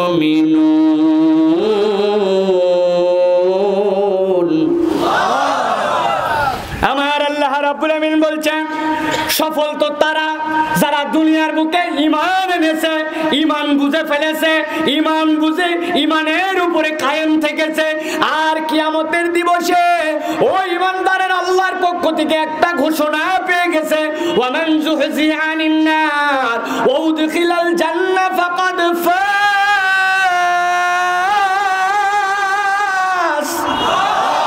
আমার আল্লাহ বলছেন দুনিয়ার বুকে যারা ঈমান এনেছে, ঈমানের প্রতি বিশুদ্ধতা এনেছে, আর ওই ঈমানের ঘোষণা নিয়ে কবর পর্যন্ত পৌঁছাইছে, যাওয়ার পরে আমার রব্বুল আমিন যাদেরকে বলেছেন জাহান্নাম থেকে মুক্ত করা হলো আর জান্নাতে যাওয়ার জন্য তোমাকে পারমিশন দেওয়া হলো, আমার আল্লাহ বলছেন তারাই দুনিয়াতে সফল হয়ে গেছে। সুবহানাল্লাহ। প্রিয় মুসলমান, এবার আসেন আমরা দ্বিতীয় আয়াতে কারিমায় যাব। 3 সূরার 3টা আয়াত। প্রথম আয়াত আমরা সূরা নাম সেখান থেকে শুনেছি। এবার দ্বিতীয় একটা দল কিয়ামতের ময়দানে আল্লাহর সামনে হাজির হবে। হওয়ার পরে আল্লাহ রাব্বুল আমিনের সামনে তারা আফসোস করতে শুরু করবে। কি তাদের আফসোস হবে? আমার রব্বুল আমিন বলছেন তারা আল্লাহর সামনে দাঁড়ায় বলবে, ইয়াকুলু ইয়া লাইতানি লাম উশরিক বিরাব্বি আহাদা। আমার আল্লাহর সামনে একটা দল হাজির হবে। হাজির হওয়ার পরে তারা আল্লাহ রাব্বুল আমিনের সামনে যখন দাঁড়ায় যাবে, দাঁড়ানোর পরে তাদের বুকের মধ্যে আফসোস আর আফসোস। দেখতে পাবে একটা দল আল্লাহর সামনে আসলো, আসার পরে রব্বুল আমিন তাদের জন্য বিচার করার পরে তাদেরকে জান্নাতের দিকে পাঠায় দিলেন। নূরুহুম ইয়াসআ বাইনা আইদিহিম ওয়া বিআইমানিহিম। তাদের সামনে থেকে আর ডান থেকে আলো, ওই আলো নিয়েই বান্দারা জান্নাতে শুরু করলো যেতে। আরেক দলকে আল্লাহ দাঁড় করায় বললেন দাঁড়াও, তোমাদের বিচার হবে, বিচারের পরে তোমাদের জাহান্নাম, তারপরে কতদিনের পানিশমেন্টের পরে তোমরা জান্নাতে যেতে পারবে বলে দেওয়া হবে। কিন্তু তৃতীয় একটা দল আল্লাহর সামনে সেই দিন হাজির হবে। আমার নবী বলছেন ইন্নাল্লাহা লা ইয়ানজুরু ইলাইহিম। আমার আল্লাহ তাদের দিকে তাকাবেনও না, তাদের দিকে ফিরেও দেখবেন না। ওই দিন যেই মানুষগুলার দিকে আল্লাহ ফিরেও তাকাবেন না, তারা চিৎকার করে কাঁদবে আর বলবে, ইয়াকুলু ইয়া লাইতানি লাম উশরিক বিরাব্বি আহাদা। আমরা আজকে বড় দুর্ভাগা, আজকে আমরা বড় দুর্ভাগা। রব্বুল আলামিনের কাছে বলছে, রব্বুল আলামিন অনেক মানুষ তো তোমার সামনে আসলো, মাপ পেয়ে গেল, অনেক মানুষ তোমার সামনে থেকে ছাড়া দিয়ে চলে গেল, কিন্তু আমাদের এমন হতভাগা, আমাদের দিকে আমাদের রব তাকালেন না, আমাদের দিকে ফিরেও দেখলেন না। অপরাধ কি? তারা নিজেরাই নিজে আফসোস করে বলবে, আজকে আমাদের একটা বাঁচার রাস্তা থাকতো যদি না আমরা আমার রবের সাথে শরীক না করতাম। আল্লাহু আকবার। তার মানে বোঝা যায় দুনিয়ায় যেরকম সফলতার দিক থেকে সবচেয়ে দামি মানুষ ঈমানদার, দুনিয়ার বুকে বিফল এবং দুনিয়ার বুকে সবচেয়ে বেশি দুর্ভাগ্য মানুষ তারা দুনিয়ার বুকে যারা আল্লাহর সাথে শিরিককারী হবে। ঠিক কি না প্রিয় ভাইয়েরা? তাহলে সব পাপের ক্ষমা হতে পারে, শিরিকের ক্ষমা হবে না। বুঝতে হবে ঈমানের দাম যে বেশি। বললাম কদ আফলাহাল মুমিনুন। আপনি ঈমানের তালিকায় আছেন নাকি আপনি মুশরিকের তালিকায় রূপান্তর হয়ে গেছেন? জানি না আমরা যে আমাদের ঈমান নাই, ঈমান চলে গেছে। কিসে ঈমান যায়? বান্দার অনুভূতির মধ্যে অনেক সময় নাই। ঠিক কি না? যেখানে সেখানে চলে যাচ্ছে আমরা। জিজ্ঞাসা করে কোথায় যান? এক বক্তা তো ওয়াজি করে দিছে, কেউ ফেরে না খালি হাতে। হ্যাঁ, কেন যাচ্ছেন তার কাছে? বলে বিশ্বাস করেন আমরা যাচ্ছি এই জন্য আমাদের একটা সন্তান হয় না রে বেটা, সন্তান হয় না জন্য তুমি এই দরবারে যাও। ওই দরবার কি সন্তান দিতে পারে নাকি? বলে না না না, উনি কেমন করে সন্তান দিবে? তো যাও কেন তারপরেও? বলে যাই তো এই জন্য যে উনি তো সন্তান দিতে পারে না, কিন্তু আল্লাহর ইবাদত করতে করতে উনি আল্লাহর এমন প্রিয় হয়ে গেছে, উনার দেওয়ার ক্ষমতা নাই। কিছু মান্যট টান্নট নজর নিয়ে তার কাছে গেলে ওই বাবা খুশি হয়ে যায়। বাবা খুশি হলে আল্লাহ খুশি হয়। বাবা আল্লাহকে বলে দেয়, আল্লাহই দেয়, কিন্তু বাবার মাধ্যম দিয়ে একটু দেয়। এই ঈমান যদি আপনার থাকে, বলেন তো আপনি আর আবু জেহেলে কোনো পার্থক্য আছে নাকি? কেমন করে আবু জেহেলের আপনার পার্থক্য নাই বোঝা লাগবে আগে। ভালো করে খেয়াল করেন, আবু জেহেলের কাছে আল্লাহর নবী জিজ্ঞাসা করেছেন, লাতুজ্জামানাতের কাছে কেন যাও? দেখি ওদের কাছে মান্নত দাও, কেন যাও? ওরা কি জীবন দেয় নাকি, খাওয়ায় নাকি, তোমাদের হায়াত দেয় নাকি? না না, তো যাও কেন? বলে এই জন্য তাদের কাছে যায়, লিয়াতাকাররাবুনা ইলাল্লাহি যুলফা। ওই লাতুজ্জামানাত বল আমাদেরকে খাওয়ায় না, পড়ায় না, আমাদেরকে জীবন দেয় না, তবে লাতুজ্জামানাত আল্লাহর এমন মাহবুব, এমন প্রিয়, ওদের কাছে মান্নত দিলে ওরা খুশি হয়। খুশি হয়ে আল্লাহকে বলে দেয়, আল্লাহই দেয়, কিন্তু লাতুজ্জামানাতের ভায়া মাধ্যম দিয়ে দেয়। আল্লাহ বলছেন এই ঈমান নিয়ে যদি তুমি যাও, ওয়াহুম মুশরিকুন, তারা সবাই মুশরিক। এখন বাংলাদেশে কেউ যদি এই ঈমান নিয়ে কোন কবরে যায়, কোন মাজারে যায়, কোন দরগায় যায়, আর বলে আমি নামাজি, আমি হাজি, আমি রোজাদার, কিন্তু ওই দরগায় গেছে কারণ দরগাওয়ালাও তারে কিছু দিতে পারে, এই ঈমানে দরগায় গেলে বলেন তো তার কে ঈমান থাকবে? থাকবে? আমাদের এলাকার মানুষ যায় কিনা? আরে যাই মানে কি, আমি নিজেই সাক্ষী। বগুড়ায় রওনা দিছি আমি, হরতাল হয়েছে, একবার মাহফিলে যাচ্ছি, কোনো বাহন নাই, নসিমন ছিলেন তো নাকি? দেখি এক ভটভটি ভরে সব যাচ্ছে। কই যান চাচা? কই বাবা আমরা মহস্থান আউলিয়ায় যাচ্ছি। মহস্থানে কেন যান? কই আমার এই যে 4 বছরের বাচ্চা নাতি ছেলে, ও এত বড় হয়েছে এখন পর্যন্ত মা মা ছাড়া কোনো কথা বলতে পারে না, এই জন্য ওর মা 21 কেজি পোলাওয়ের চালের পায়েস মান্নত করছে। বাবা আমরা যাচ্ছি এখন মহস্থানে। বললাম চাচা ডাক্তার দেখাইছেন? ডাক্তাররা যা কুলাতে পারলো না, কবরে রইল, কিভাবে আপনার জবান দিবে? কয় আস্তাগফিরুল্লাহ। উনি কেন জবান দিবে? উনি কিভাবে জবান দিবে? তো যান কেন? যাই এই জন্য উনি বড় আল্লাহর ওলি, ইবাদত করতে করতে আল্লাহর এমন মাহবুব হয়েছে, উনার দরবারে যে যদি আপনি এই পিছিন্নি দেন, এই মান্নত দেন, উনি দিতে পারে না, কিন্তু উনার কাছে দিলে ওই আল্লাহর ওলি খুশি হয়ে আল্লাহকে বলে দেয়, আল্লাহই দেয়, কিন্তু বাবা মহস্থানের মাধ্যম দিয়ে দেয়। এই ঈমান নিয়ে যদি আপনি কবরে যান, আপনার ঈমান আর আবু জেহেলের ঈমানে পার্থক্য নাই, ঠিক কি না? আমাদের এলাকায় কি এগুলো আছে নাকি ভাই? হ্যাঁ অনেক। ওরস শরীফ, তাবারক শরীফ, তাই না ভাই? খবরদার ভালো করে বলে যায় প্রিয় ভাইয়েরা, সারা জীবন একটা উদাহরণ মনে রাখবেন, মুখস্থ করেন, খেয়াল করেন। আমি শত শত জায়গায় উদাহরণ দিয়েছি। আপনার কাছে এত বড় একটা হীরার পাত্র, হীরা এত বড়, কত বড়, কত দাম হবে? আরে দুনিয়ায় এত বড় হীরাই নাই, কোথার থেকে আপনি এত বড় পাত্র পাবেন? হুজুর যা বলে তার সাথে হো হো করেন না। আরে ধরলাম এত বড় একটা হীরার পাত্র, কত দাম? নাই ধরি এক্স, ধরি কত দাম? 100 কোটি টাকা। ধরছেন তো? অত বড় একটা সোনার পাত্র অ্যাভেলেবেল দুনিয়ায় বানানো যাবে, কত দাম? ধরলাম 1 কোটি টাকা। এত বড় আবার একটা রূপার পাত্র, তার দাম 10 লাখ। আর ঠিক এত বড় একটা মাটির সরা কয় টাকা? কয় টাকা? আর একটু দাম বাড়ায় ধরেন, 50 টাকা ধরেন, 10 টাকা ধরছেন। 50 টাকা একটা, 100 কোটি একটা, 1 কোটি একটা, 10 লাখ, আরেকটা হচ্ছে 50 টাকা টাকা। 4টা পাত্রর capacity half KG, half litre.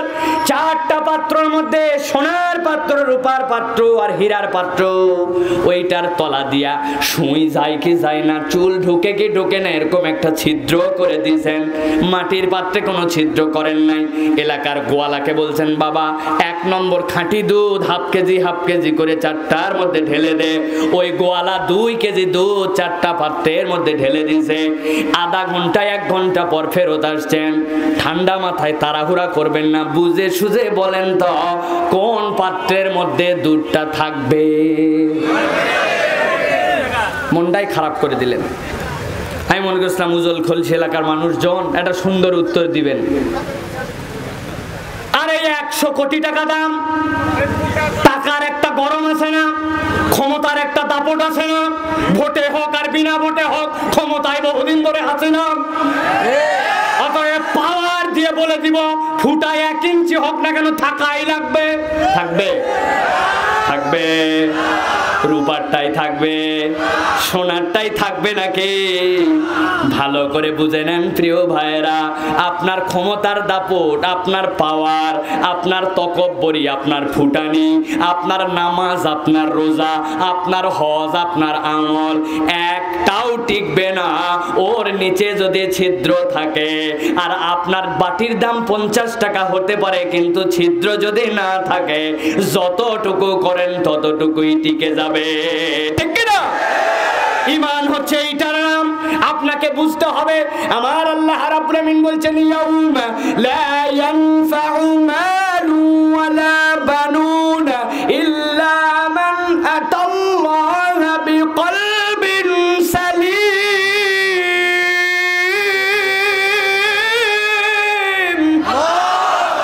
ও দুনিয়ার মানুষ, কিসের বড়াই করো, কিসের দাপট দাও, কিসের ক্ষমতা দেখাও, কিসের পাওয়ার দেখাও, এইগুলো একটা পাওয়ার 1 পয়সা কাজ দিবে না। ঠিক না?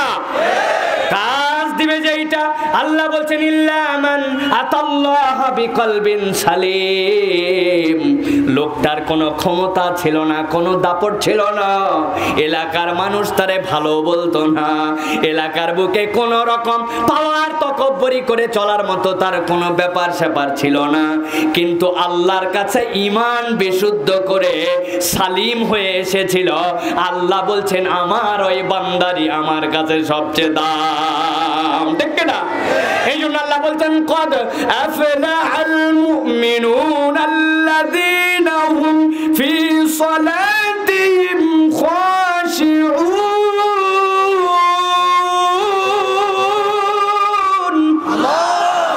দুনিয়ার মানুষ সফল তো তারা, ঈমান এনেছে যারা। সুতরাং দুনিয়ার বুকে আপনাকে মনে রাখতে হবে, আজকের দুনিয়ায় ঈমানদার হিসাবে আমি নিগৃহীত হতে পারি, ঈমানদার হিসাবে আমি মজলুম হতে পারি, ঈমানদার হিসাবে আমাকে নানান ধরনের প্রতিবন্ধকতার শিকার হতে পারে। কিন্তু যেই জীবনটা সৃষ্টি হয়েছিল আলমে আর ওয়াহাতে, ওই জীবনের কোনো ক্ষয় নাই, শেষ নাই। ওই দুনিয়ায় পার হওয়ার পরে আল্লাহ বলছেন, ঈমানদারের মধ্যে সফল তো তারা, ঈমান আনার পরে নামাজে মনোযোগী হয়েছিল যারা।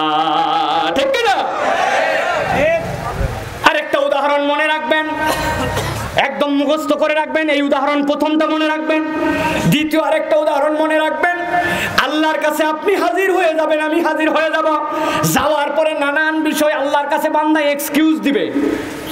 আল্লাহ বুঝি নাই, আল্লাহ মাথায় কাজ করে নাই, আল্লাহ তোমার গোলাম হিসাবে মাপ চাই। দুনিয়ায় থাকতে আমি মনে করছিলাম আমার থেকে বড় বুদ্ধিওয়ালা কেউ নাই। আছে না ভাই? দুনিয়ায় একদল আছে, ওরে বাবা রে বাবা, ও জানে ওর থেকে বড়। কি বুঝিস রে তুই? তুই কি বুঝিস? আসলে ওই যে কিছু বোঝে না, এটাই জানে না।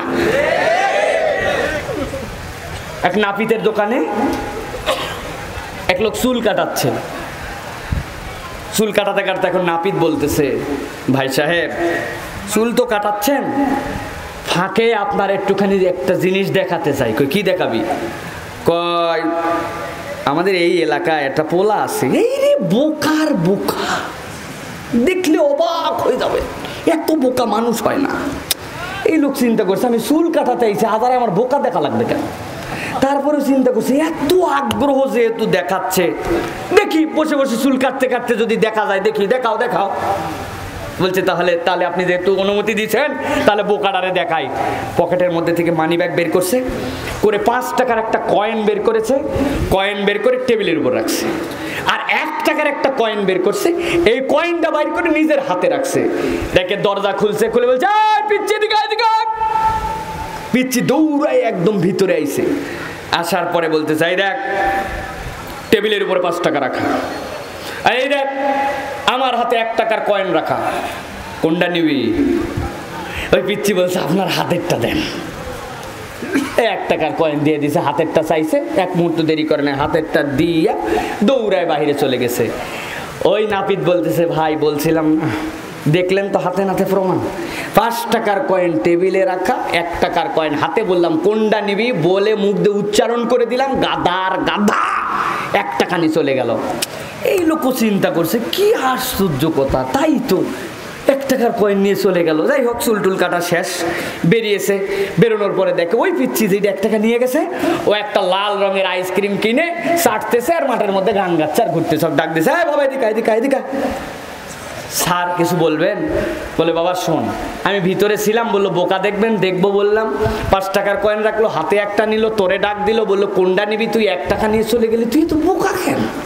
5 টাকা বাদ দিয়ে 1 টাকা নিয়ে গেল। ও স্যার এই কথা, তাহলে আপনাকে বলি শুনেন স্যার, এই যে বোকার চালাকের খেলা, এই খেলাটা বিগত 3 মাস ধরে চলতেছে স্যার। তো এখন এই খেলা আমি যদি চাই তো আজকেই বন্ধ হয়ে যাবে। আমি তো চাই না আজকে বন্ধ হোক, কারণ এর পরের দিন থেকে আমার আইসক্রিমের টাকা কেটে দিবে।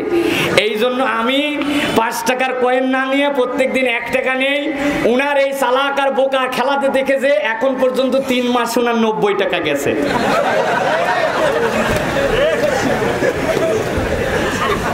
ওই লোক বলছে সাংঘাতিক তো, আসলেও যে কে চালাক আপনি তো বুঝতেছেন না। আপনি মনে করছেন হ্যাঁ একটুখানি ইনজেকশন দিয়ে, একটুখানি ধরা দিয়ে, একটুখানি জেল জুলুম দিয়ে, একটুখানি অত্যাচার করে, একটুখানি ডাবায় দিয়ে, একটুখানি মুখ বন্ধ করে দিয়ে, একটুখানি ক্লিক দিয়ে আমরাই বোধহয় জিতে গেছি। আসল জিতা এই জায়গায় নয়, আসল জিতা পরকালে হবে।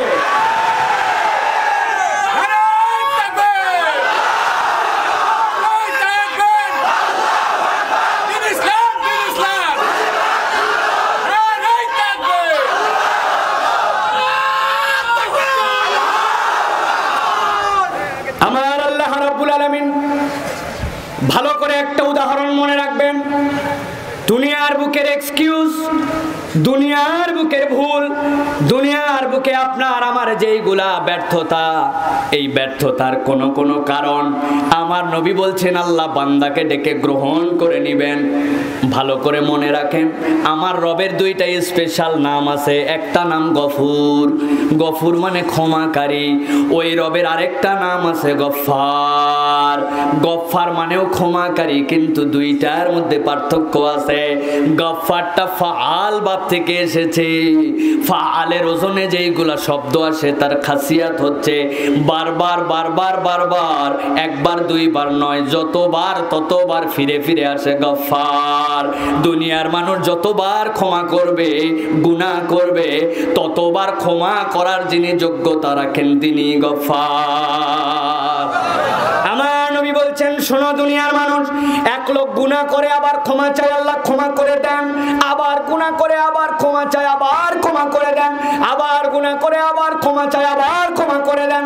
আল্লাহ রাব্বুল আমিন ক্ষমা করতে করতে এক সময় একটা ফেরেশতাকে ডেকেছেন, ও ফেরেশতা এদিকে আয়, আমার বান্দা গুনাহ করে, ভুল স্বীকার করে, আর করবে না প্রতিশ্রুতি দেয়, দেওয়ার পরে ক্ষমা চায়, আমি বান্দাকে মাফ করে দেই, কিন্তু বান্দা ওয়াদার উপরে ইস্তেকামত থাকতে পারে না, আবার ভুল করে আবার মাফ করি।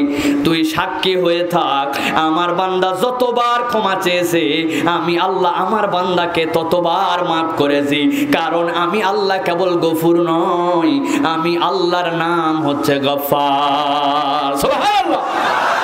কিন্তু আমার সেই রব বলছেন সব গুনাহ মাফ হতে পারে, কিন্তু কিয়ামতের দিনে যখন একটা শ্রেণী আমার রবের সামনে আসবে, আসার পরে বলতে শুরু করবে ইয়াকুলু ইয়া লাইতানি লাম মুশরিক বিরাব্বি আহাদা।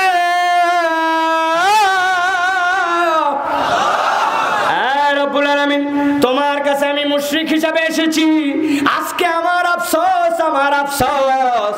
কেন এই কথা বলছি? উদাহরণের কথা দেওয়ার আগে এত কথা বললাম কারণ আল্লাহর কাছে এমন একটা পাপ হচ্ছে শিরিক, যেটা আপনি ভুল করে আল্লাহর কাছে করেছেন, এই কথা আল্লাহ কবুল করবেন না। আল্লাহু আকবার। আপনাদের এলাকার এক লোকের কাশি হয়েছে খুবই, এলাকার মানুষ বলছে উজল খরচি, তোর ট্রিটমেন্ট নাই, তুই যদি পুটিয়ায় যাস তাও ট্রিটমেন্ট নাই, তুই চলে যা ডাইরেক্ট রাজশাহী মেডিকেলে। অনেক কষ্ট করে রাজশাহী মেডিকেলে গেছে, ডাক্তার পায় নাই, প্রাইভেটে দেখাইছে, 500 টাকা ভিজিট দিয়া ডাক্তার দেখানোর পরে বলেছে কাশির পরিস্থিতি ভালো না, তবে যা পরিস্থিতি এতেই আপনাকে বেশি খরচ করাবো না, 3টা সিরাপ দিলাম আর 3টা ওষুধ দিলাম, এইগুলা বাড়িতে যে 21 দিন টানা খাবেন, যদি এরপরে ফেল করে তাহলে আসার পরে আপনার কফ টেস্ট করা লাগবে, থুতু টেস্ট করা লাগবে, বুকের এক্সরে করে তখন ট্রিটমেন্ট করা যাবে, কিন্তু এইগুলা ভুল করবেন না, চলে যান আপনি, এই ওষুধগুলা খাবেন, 21 দিন পরে দেখা করবেন। লোকটা প্রেসক্রিপশন নিয়ে হাজির হয়ে গেছে মেডিসিনের দোকানে, যায় বলছে বাবা ডাক্তার যে ভয় দেখাইছে কোনো কথা নাই, যা ওষুধ আছে ফুল কোর্স দিয়ে দাও। ডাক্তারের প্রেসক্রিপশন দেখে দোকানদার ঘ্যাস ঘ্যাস ঘ্যাস ঘ্যাস করে সব ওষুধ বের করে বলছে এইটা সকালে খাবেন, এইটা দুপুরে, এইটা রাত্রে, এইটা খাবার আগে, এইটা পরে চাচা নেন, এত টাকা বিল হয়েছে দেন। যেই না বলছে দেন, মুরব্বী দোকানদারকে ডাক দিছে, বাবা এদিকে আয় একটু, তোর কানটা একটু আমার কানের কাছে দে। কি বলবেন চাচা? জোরে বলেন। আরে না বাবা, লজ্জার কথা। কি কথা? বলে বাপ তুই যে আমারে বললি 3 ওষুধ 3 বড়ি, খাওয়ার আগে খাওয়ার পরে, আমি সেই লোক যেই লোক হচ্ছে টিপসই দেওয়া লোক, পড়ালেখার পও জানি না, তুই ওষুধের যে নাম বলে ঝরঝর করে বুঝালি, আমি কেমনে খাবো? ভালো বেকায়দায় ফেলছেন চাচা। তবে চাচা আগে বলতেন আপনি কেবল এরকম লোক নয়, সমাজে আরো এরকম লোক আছে, তাদের জন্য আমাদের বুদ্ধি করা আছে। কি বুদ্ধি? দাঁড়ান, ওষুধের একটা পাতা নিয়ে বলছে চাচা এই দেখেন এইটার কোনা কাইটা দিলাম, যেইটার কোনা কাটা বুঝবেন এইটা খাওয়ার আগে খাওয়া লাগবে। এই যে ফাইল, নাম বোঝা লাগবে না আপনার, টান দিছি কয়টা? 3টা। কয় 3টা মানে 3 চামচ 3 বার বুঝছেন? কয় তুই তো আমারে শিক্ষিত করে ফেলাইছিস। অল্প সময়ের মধ্যে সব বুঝে ওষুধ নিয়ে বাড়ি চলে আসছে। বাড়িতে আসার পরে রাত্রেবেলা 3 সিরাপের থেকে 3 চামচ করে আর খাওয়ার আগের পরের ওষুধ খায় শুয়ে পড়ছে। সকালবেলা কাশি তো 1 ডোজে কমে নাই, আরো কফ উঠার ওষুধ দিচ্ছে, আরো কাশি বাড়ছে, উদাম পাদাম কাশি।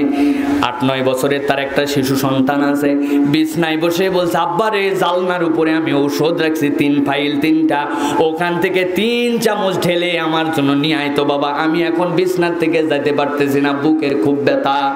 ছোট্ট সন্তান কথা শোনার জন্য অস্থির, লাভ দিয়ে চলে গেছে জানলার কাছে, আব্বার ওষুধ দেওয়া বলে কথা, 3 ফাইলের থেকে 3 চামচ ঢেলে এনে আব্বারে দিবে।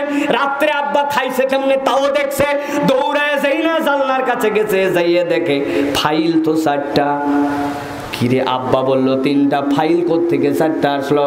ঘটনা হচ্ছে উনাদের বাড়ি গ্রাম অঞ্চলে, গ্রামে ওর বাড়ির পাশে সবজি আছে, সিমের ক্ষেত, বেগুনের ক্ষেত, মরিচের ক্ষেত। সকালবেলা সন্তান একটা পোকানাশক ইন্ডিল স্প্রে কইরা 1 বোতল ইন্ডিল হাত ধোয়ার আগে জালনার উপরে এখানে রেখে গেছে। মেয়ে চিন্তা করছে 3 বোতল থেকে 3 চামচ কোনটা আনি আর কোনটা ছাড়া করি, টেনশন করার দরকার নাই, প্রতি বোতল থেকে 1 চামচ, 4 বোতল থেকে একসাথে 4 চামচ ঢালে আব্বারে দিছে। আব্বা দেরি করে নাই, ঢক করে মারে দিছে। এখন বুঝে থাকলে ঠান্ডা মাথায় উত্তর দেন, 3 চামচ কাশির ওষুধের সাথে যদি 1 চামচ যদি ইন্ডিল চালান দেয় পেটে, রোগী ভালো হওয়ার পরিবর্তে ক্ষতি হতে পারবে কিনা? ক্ষতি হবে কিনা? কেন ক্ষতি হবে? আন্দাজি যা বলতেছি আমি তাই হো বলেন কেন? ওই বাচ্চা মাসুম বাচ্চা বুঝে নাই, ওই লোক মূর্খ মানুষ, পড়ালেখা জানে না। 3টা ওষুধের সাথে নিয়ত ভালো ছিল, নিয়ত কি খারাপ ছিল নাকি? তাহলে নিয়ত ভালো, বাচ্চা মাসুম, পড়ালেখা জানে না, লোক মূর্খ, তাও বিষ কাজ করবে। ভালো করে বুঝে নেন আপনার নিয়তের অবস্থা কি ছিল, আপনি পড়ালেখা জানতেন কি না, উমুক হুজুর বলেছিল আমার মাথায় ধরে নাই, আমি তো বুঝতাম না, তালে পড়ে চলে গেছিলাম, আল্লাহ শিরিক করে ফেলছি, মেহেরবানি করে মাফ করে দাও। আমার আল্লাহ ওই দিন বলবেন শিরিক এমন গুনাহ, যেই গুনাহ ভুল করে করছো এই এক্সকিউজ আল্লাহর কাছে নেওয়া হবে না, ঠিক না? এই জন্য খবরদার পীর মাজার এইগুলা থেকে সাবধান থাকতে হবে, ঠিক না? আগে আমাদেরকে আউলিয়ায়ে কেরামে পৃথিবীর থেকে দিন শিক্ষা দিয়েছেন, বাংলাদেশের মানুষকে ঈমান এনে দিয়েছেন।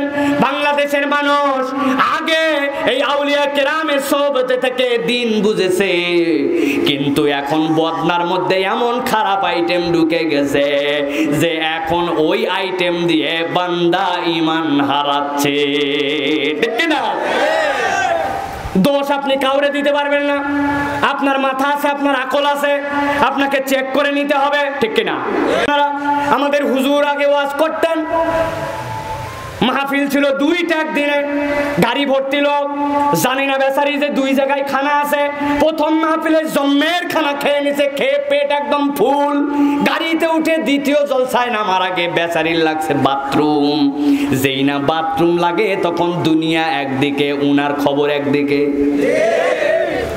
গাড়ি চালাই ড্রাইভার, ওই বলে ডানে যাও, বামে যাও, সামনে যাও, ফাঁকা নেই, আরে তুই বলিস কেন, গাড়ি তো দেখেই চালাচ্ছে, ওই জানে কোন জ্বালায় ওই বলতেছে, ঠিক না? মাথা কিসের জামের জাম রে, 10-15 মিনিট দাঁড়ায় আছি, অথচ 1 মিনিটও হয় নাই, কারণ উনি জানে ওনার অবস্থা কি, নিচে টান, ঠিক না? পরের মাহফিলে যায়, গাড়ি খালি পৌঁছাতে দেরি নাই, লাফ দিয়ে গাড়ির থেকে নামছে, নামে সুবহানাল্লাহ বলে উঠছে। কি জন্য? কারণ এখন যদি পানি খোঁজা লাগতো, পানির কাছে যাওয়া লাগতো, কোথায় পানি কোথায় বদনা যদি খোঁজা লাগতো, অবস্থা খারাপ।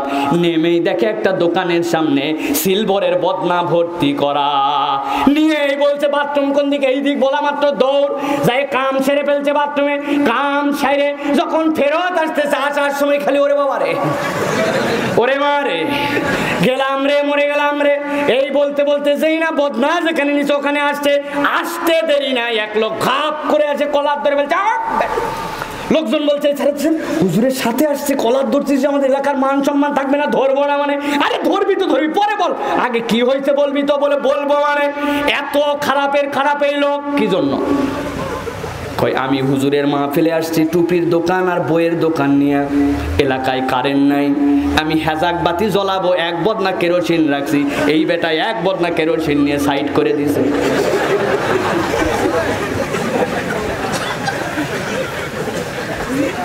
জিজ্ঞাসা করি মুসলমান, বদনাও ঠিক আছে, দেখতে পানির মতো, কামও সারছে, কিন্তু সাইরে আসার পরে আরামের থেকে জ্বলা বাড়ছে।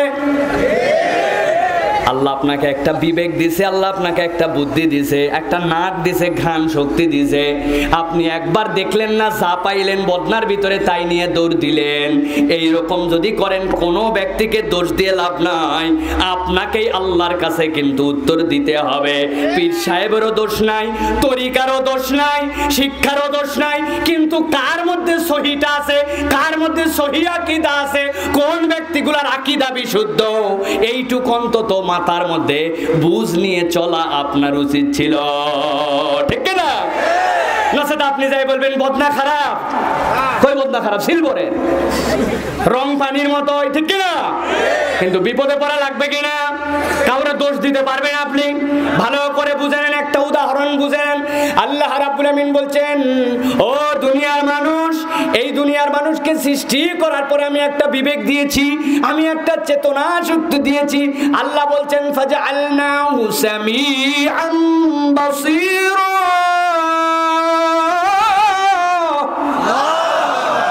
প্রিয় মুসলমান, আলোচনা দীর্ঘ হয়ে যাচ্ছে, আছেন তো আপনারা?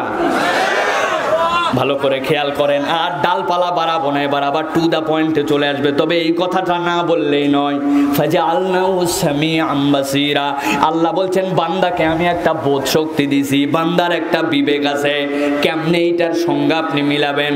একটা ছেলে 3 বছর পর পর ক্লাস 5-এ ফেল করছে অঙ্কে, আব্বা হাইরে পিটানো পিটাইছে, বেয়াদব পড়ালেখা করিস না কেন, প্রাইভেট মাস্টার দিছে, কোচিং দিছে, তারপরেও ছেলেটাকে দেখা যায় পাস করাতে পারে না। বাপও দেখছে অনেক চেষ্টা করেছে, ভালো করে খেয়াল করেন, অনেক কষ্ট করেছে, সত্যিই তো পারে না।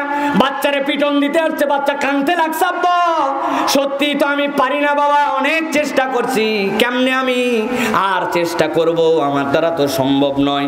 বাপের মনে দয়া হয়েছে, বলছে আমার ছেলে এত কষ্ট করলো যেহেতু পারে নাই, অতএব দরকার নাই, চল আর তোর পড়ালেখা করা লাগবে না, তোরে পুটিয়া বাজারে নিয়ে যায়, বড় একটা মুদিখানার দোকানদার আমার পরিচিত আছে, ওই দোকানে তোরে কাজে লাগায় দেব। নিয়ে গেছে, যায় বলছে আমার ছেলেটাকে কোনো টাকা পয়সা কিছুই দেওয়া লাগবে না, কেবলমাত্র তারে একটু দুপুরে খাবার দিবেন আর ব্যবসাটা একটু শিখুক, আপনার কাছে দিয়ে গেলাম।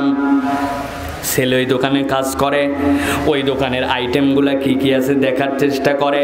ওই দোকানে সাবানের আইটেম আছে 20 ধরনের, একটা সাবান আছে 200 গ্রাম, আরেকটা আছে 500 গ্রাম, আরেকটা পাউডার আছে 1 কেজি, আবার আছে বিভিন্ন ধরনের চিনি, একটা দেশি একটা বিদেশি, একটা মোটা আটা আছে 2-3-4 কোম্পানির, নানান কোম্পানির সয়াবিন তেল আছে, কোনোটার প্যাকেট 100 গ্রাম, 200 গ্রাম, 250 গ্রাম, 500 গ্রাম, 1 কেজি। ওই ছেলেটা মাত্র 7 দিন সেখানে থাকছে। থাকার পরে দোকানে এসে কোনো একটা কাস্টমার যদি খালে বলে অমুক কোম্পানির 500 গ্রামের একটা প্যাকেট বাইর করো তো, দাম কত, বলার সাথে সাথে হাজির করে দেয়, দাম বলে দেয়। বলে 200 গ্রামের প্যাকেট কত, বলে চাচা 200 গ্রাম নিয়েন না, 200 গ্রামের দাম এটা, আর 500 গ্রাম মাত্র 1 টাকা বেশি দিলে আপনি পাবেন, আপনার 30 থেকে 40 টাকা ফায়দা হবে। যেই ছেলে পরপর 3 বছর ক্লাস 5-এ গণিতে ফেল করেছিল, 7 দিনে দোকানের 500টা আইটেমের নাম, প্রতি পদের নাম, প্রতিটা কোয়ালিটির দাম পর্যন্ত মুখস্থ করে ফেলে। আমার আল্লাহ বলছেন ফাজআলনাহু সামিআম বাসীরা। বান্দাকে দুনিয়ায় বোঝার জন্য, দুনিয়ায় চলার জন্য, কোনটা হক কোনটা বাতিল, তার রবের সাথে কোন কাজ করলে শিরিক হয়, একটুখানি বুঝাই দিলে তার জ্ঞানে ধরে ফেলবে। এইটুকু সেন্স দিয়ে আমি আল্লাহ তাকে তৈরি করেছি। আমি আল্লাহর কাছে এসে বুঝিনি বললে আমি আল্লাহ শিরিকের মামলায় এই জন্য বান্দার আবেদনকে গ্রহণ করব না।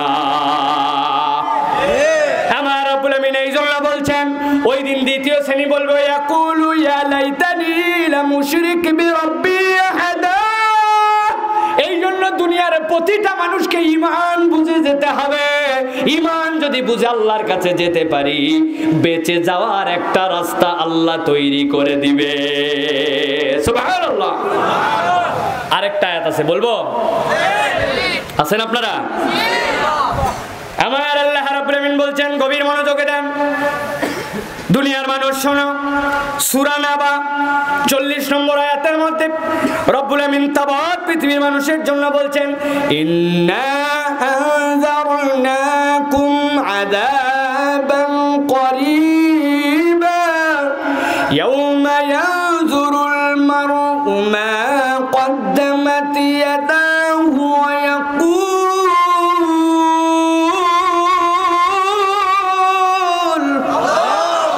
ويقول الكافر يا ليتني كنت ترابا।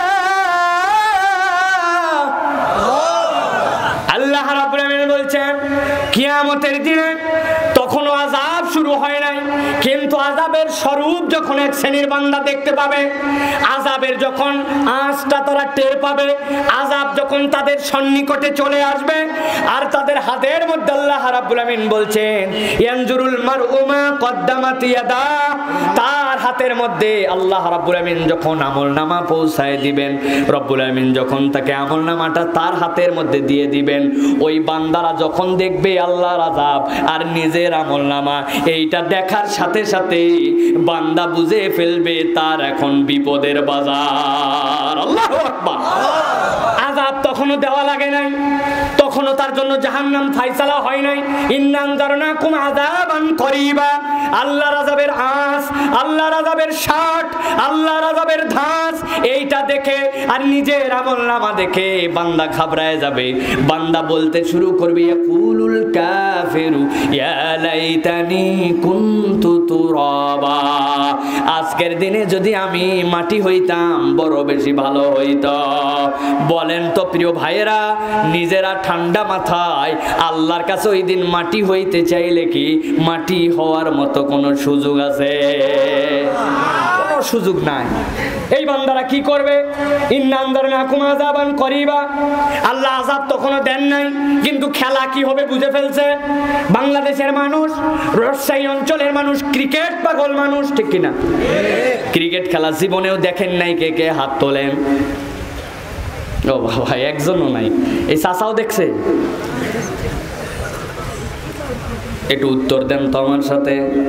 50 ওভারের খেলা, আগের দল ব্যাট করছে, করে 350 রান করছে, পরের দল চেস করবে, টার্গেট কত?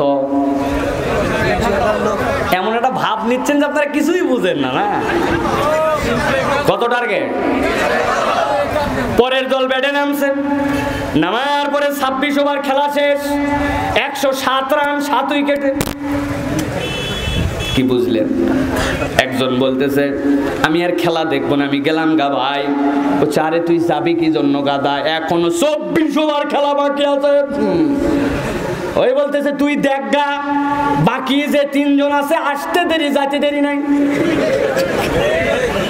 পরে পুরা কমপ্লিট দেখার পর আমারে জানাস কত রানে ঠকছিল, ঠিক কিনা? পুরা খেলা কিন্তু দেখা লাগে নাই, অর্ধেকের কম খেলা দেখে বুঝে ফেলছে খেলার রেজাল্ট কি। আমার আল্লাহ রাব্বুল আমিন বলছেন ইন্না আনজারনাকুম আযাবান করিবা,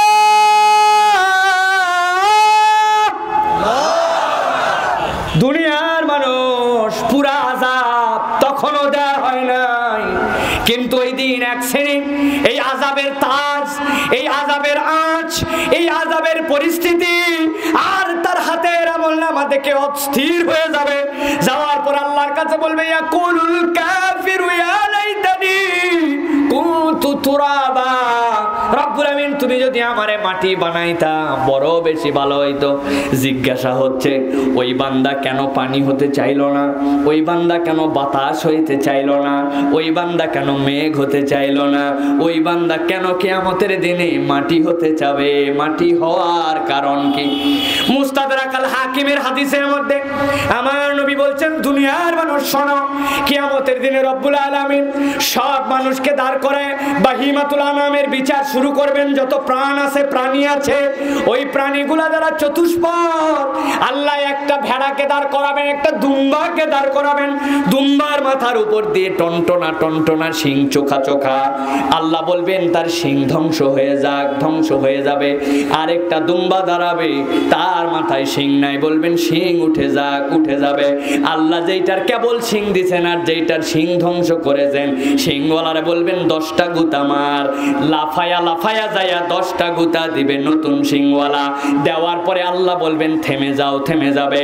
এরপরে আল্লাহ বলবেন সবাই মাটি হয়ে যাও। দুনিয়ার যত চতুষ্পদ জন্তু আছে আমার রব্বুল আলামিন বিচার করার পরে দুনিয়ার বুকে তারা চলতে ফিরতে জুলুম করেছিল একজন আরেকজনকে, হিসাব বরাবর করে আল্লাহ বলবেন মাটি হয়ে যাও। এই দৃশ্য দেখে ওই দিন আসন্ন আযাব আর হাতের আমলনামার খবর পেয়ে বুঝে ফেলছে খেলা ফাইনাল, আমাদের বিচার তো এরপরে আমাদের যে কি হবে। তারা চিৎকার করে বলবে আমাদেরকে রব্বুল আলামিন যদি তুমি মাটি বানায়া দিতে, জিজ্ঞাসা করি ওই দিন কি মাটি হওয়া যাবে? যদি এই কথার থেকে বাঁচতে হয় তাহলে কি করতে হবে? এই আয়াতে কারিমার মধ্যে 3টা হিংস আছে। 1 নম্বর দায়িত্ব আছে আল্লাহর আযাবকে ভয় করতে হবে, ঠিক কি না? আমরা আল্লাহর আযাবকে আর ভয় করি না, করি নাকি? হ্যাঁ, জাহান্নামে আযাব হবে, হোক দেখা যাবে, তাই না? আমাদের অনেকের আবার ধারণা যে আল্লাহর আযাব তাই কি গায়েস হয়ে যাবে, একসময় গায়েস হবে না। দুনিয়ায় তো আমাদের অনেকে ইউজ টু হয়ে যায়, হয় না? প্রত্যেক দিন স্যারের মায়ের খাস, তুই আমার বন্ধু হোস, তোর কি লাজ লজ্জা না? একটু পড়া পড়ে আসলেই তো পারিস। পিটন খাইয়ে খাইয়ে আমার সইয়ে গেছে, বলে না? আরে তুই সহ্য করতে না পারিস, এই জায়গায় চামড়া মোটা হয়ে গেছে। আপনি উঠছেন, এই যে আপনাদের সামনে থেকে লোকাল বাসে রাজশাহী যাবে, বাস ভর্তি লোক, সিট তো নাই, দাঁড়ানোর জায়গাও নাই, কিন্তু গেছে যায় ওই সামনে আপনাদের মোড়ের উপরে দাঁড়াইছে। দাঁড়ানোর পরে ডেকেই যাচ্ছে, ছাড়ার কোনো খবর নাই। লোকজন বাসে পিঠে, ছাড়িস না কেন, ছাড় নাই ড্রাইভার, ছাড় না কেন, আর জায়গা নেই। একজন যায় ড্রাইভাররা বলছে, ভাই তোর কি কান নাই? এতগুলা লোক বলতেছে দাঁড়ানোর পর্যন্ত জায়গা নাই, তুই গেলে পারিস না? কয় চাচা, জানলাতে বাই করে দিয়ে বলতেছে, এই আপনাদের কথা শুনতে শুনতে শুনতে শুনতে শুনতে শুনতে কানের ফুটা তো বন্ধ হয়েছে, পিঠের চামড়া গন্ডার হয়ে গেছে। বাসের সব লোক পিটায়া ভাঙলেও আমি নড়তাম না, আমার হেল্পার ডবল দিলে তবেই যাব। ঠিক কিনা? এই গন্ডারের চামড়া হয়েছে ওদের, ঠিক কিনা ভাই? মানে ওরা বকা খাইতে খাইতে আর এই কাস্টমারের কথা শুনতে শুনতে ইউজড, গাই ধরে না। এখন দুনিয়ায় অনেকেই মনে করছে ইন্না আনজারনাকুম আযাবান করিবা, হুজুর আযাবের ভয় দেখাচ্ছে, তাই কি সয়ে যাবে? যাইয়ে নেই এরপর সয়ে যাবে। তাই খুব সাবধান, আল্লাহর আযাব সওয়ার কোনো সুযোগ নাই, ঠিক কিনা? আল্লাহ বলছেন বাদদালনা জুলুদান, মুহূর্তে মুহূর্তে তোমার চামড়া পরিবর্তন করা হবে, মুহূর্তে মুহূর্তে আযাবের টেস্ট দেওয়া হবে। ভয় করো দুনিয়া থেকে, আমার কাছে আসার আগে মাটিও হওয়া যাবে না, কিছু চালান ওই পারে পার করে তবেই আসো, ঠিক না? সর্বশেষ আয়াতে কারিমে একটা বাড়ায় দিলাম, আল্লাহ রাব্বুল আলামিনের কাছে কিছু চালান নিয়ে যেতে হবে। আমার রব্বুল আলামিন সূরা মুমিনুনের প্রথম আয়াতের মধ্যে প্রথম চালানের কথা বলেছেন, খেয়াল করেন, আল্লাযীনা হুম ফি সালাতিহিম খাশিউন। এক নম্বর গুণওয়ালা হবে, নামাজের ব্যাপারে ভয়কারী হবে। কিন্তু আমরা আমাদের জীবনে দেখতে পাই, দুনিয়ার যত ইবাদতে যত উদাসীনতা থাক, নামাজের থেকে বেশি উদাসীনতা কিছুতে নাই, ঠিক না? 50 বছর বয়স হয়ে গেল, আল্লাহু আকবার বলে নামাজে দাঁড়িয়ে গেছেন, সুবহানাকাল্লাহুম্মা ওয়া বিহামদিকা ওয়া তাবারাকা ইসমুকা ওয়া তাআলা জাদ্দুকা ওয়া লা ইলাহা গায়রুকা। এখানে আমি যদি টার্গেট করে দুই একজনকে দাঁড়ায় জিজ্ঞাসা করি, চাচা বলেন তো এতদিন নামাজ পড়লেন, এত ভাব চক্কর নিয়ে ঘুরতেছেন, ওয়া তাআলা জাদ্দুকা মানে কি সানার, অনেকেরই মাথাটা নিচু হয়ে যাবে। নামাজের যখন আপনি দাঁড়ান, দোয়ায় কুনুতে কি পড়েন? আল্লাহুম্মা ইন্না নাস্তাঈনুকা ওয়া নাস্তাগফিরুকা ওয়া নু'মিনু বিকা ওয়া নাতাওয়াক্কালু আলাইকা। আপনি এই যে দোয়াটা পড়েই যাচ্ছেন, আপনি এই দোয়ার মধ্যে কি বলেছেন আপনি একদিনও কল্পনা করেন নাই। অনেকে আবার বলতেছে, হুজুর কল্পনা তো দূরের কথা, আমি তো এই দোয়াই পড়ি না, ওই জায়গায় কুলু আল্লাহ পড়ি, ঠিক কিনা? আমার আল্লাহ বলছেন আল্লাযীনা হুম ফি সালাতিহিম খাশিউন। এতক্ষণ অনেকের কাছেই ওয়াজ মজা লাগছে, এখন মনে হচ্ছে হুজুরটা বেশি ভালো না। প্রিয় মুসলমান, এই শিক্ষা ব্যবস্থা আপনাকে কি দিল? আপনার বয়স, আমার যুবকদেরকে মুরব্বীদেরকে বলছি না, তুমি মাস্টার্স পাস করে ফেলেছ, তুমি করে বললাম, যেহেতু মাস্টার্স অনেক আগে 10 সালে শেষ করছি, এমফিল শেষ করছি, পিএইচডি শেষের দিকে আছে আমাদের, এই জন্য প্রিয় ভাই তুমি করে বললাম যাতে তোমার আপন ভাবতে পারো। 20 বছর 22 বছর যে শিক্ষা ব্যবস্থায় পড়লে, 22 বছরের শিক্ষা ব্যবস্থা তোমারে 22টা সূরা মুখস্থ করতে শিখায় নাই। 22 বছরের শিক্ষা তোমারে 22টা আল্লাহর নবীর হাদিস মুখস্থ করতে শিখায় নাই, ঠিক না? 22 বছরের শিক্ষা নামাজের ভিতরের বাহিরের ফরজ তোমাকে শিখায় নাই, ঠিক না? কি তাহলে শিখলাম আমরা? আল্লাহর কাছে কেমনে যায় বলবো? আমার রব্বুল আমিন বলছেন আল্লাযীনা হুম ফি সালাতিহিম খাশিউন। যারা নামাজের ব্যাপারে ব্যাপারে সতর্ককারী হবে, ওরাই মুমিন, ওরাই সফল। আপনি 3 সূরা মুখস্থ করছেন, কষ্ট নিয়েন না। কুল হু আল্লাহ, ইন্না আতাইনা আর সূরা ইজাজা, এই 3 সূরার পরে আপনার 4 সূরা। জীবনের 50টা বসন্ত পার হয়ে গেল, এমন মুরব্বি আছে 4 নম্বর সূরাটা মুখস্থ করে না। রাগ করতেছেন বাবা? সুবহানা রাব্বিয়াল আযীম মানে কি জানার সময় হয় নাই আমার। আবার পাঠ নেয়, ভাব নেয়, কয় চাচা আমি বহুদিন পর দেশে আসছি, বলেন তো আমি কে? আরে তুই কুদ্দুসের বেটা, আপনার তো সাংঘাতিক স্মরণ শক্তি, 15 বছর পরে দেখা। আর বলিস না, আমার বয়স তো 70, আমার দাদা মরছে 92 বছরে, সে আরো বেশি ছিল। কল ঝুঁকায় ঝুঁকায় অজু করছে, জীবনে কারো সহযোগিতা নেই নাই। পেপার পড়ছে চশমা ছাড়া, কানের মধ্যে কোনো সাউন্ড লাগে নাই। 3 নম্বর ঘরের থেকে কেউ যদি একটু টিক করছে, তাও শুনে ফেলছে বুড়ার বেটা। এটা আমাদের বংশই ছিল এরকম, মানে উনার বংশে কানের পাওয়ার বেশি, উনার বংশে স্মৃতি শক্তি বেশি, উনার বংশে চোখের যষ্টি বেশি। কিন্তু যেই না বলবেন চাচা আপনার সূরা কয়টা কোরআনের মুখস্থ, চাচা বলবে বয়স হয়ে গেছে বাবা, আর পারি না। কি বলবেন বলেন? এটা তো বলতে হবে আল্লাহ রসুলের ভাষায় যে এই লোকটা আল্লাহ রসুলের সাথে প্রতারণা করছে এবং টাউট। কথাটা শুনতে খারাপ লাগছে, কিন্তু বাস্তবতা তাই।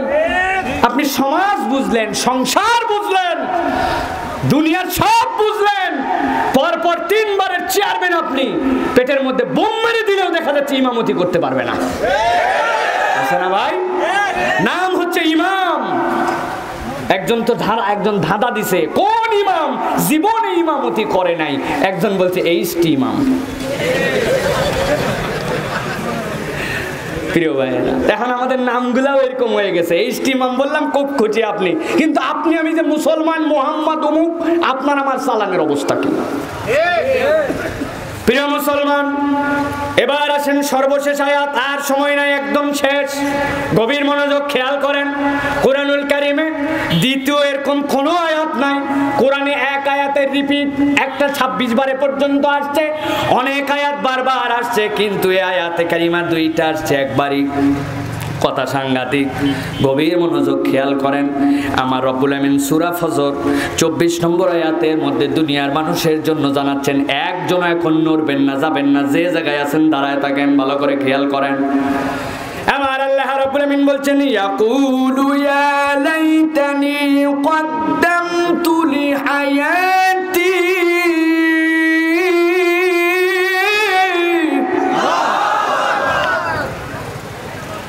يقول يا ليتني قدمت لحياتي فيومئذ لا يعذب عذابه أحد ولا يوثق وثاقه أحد।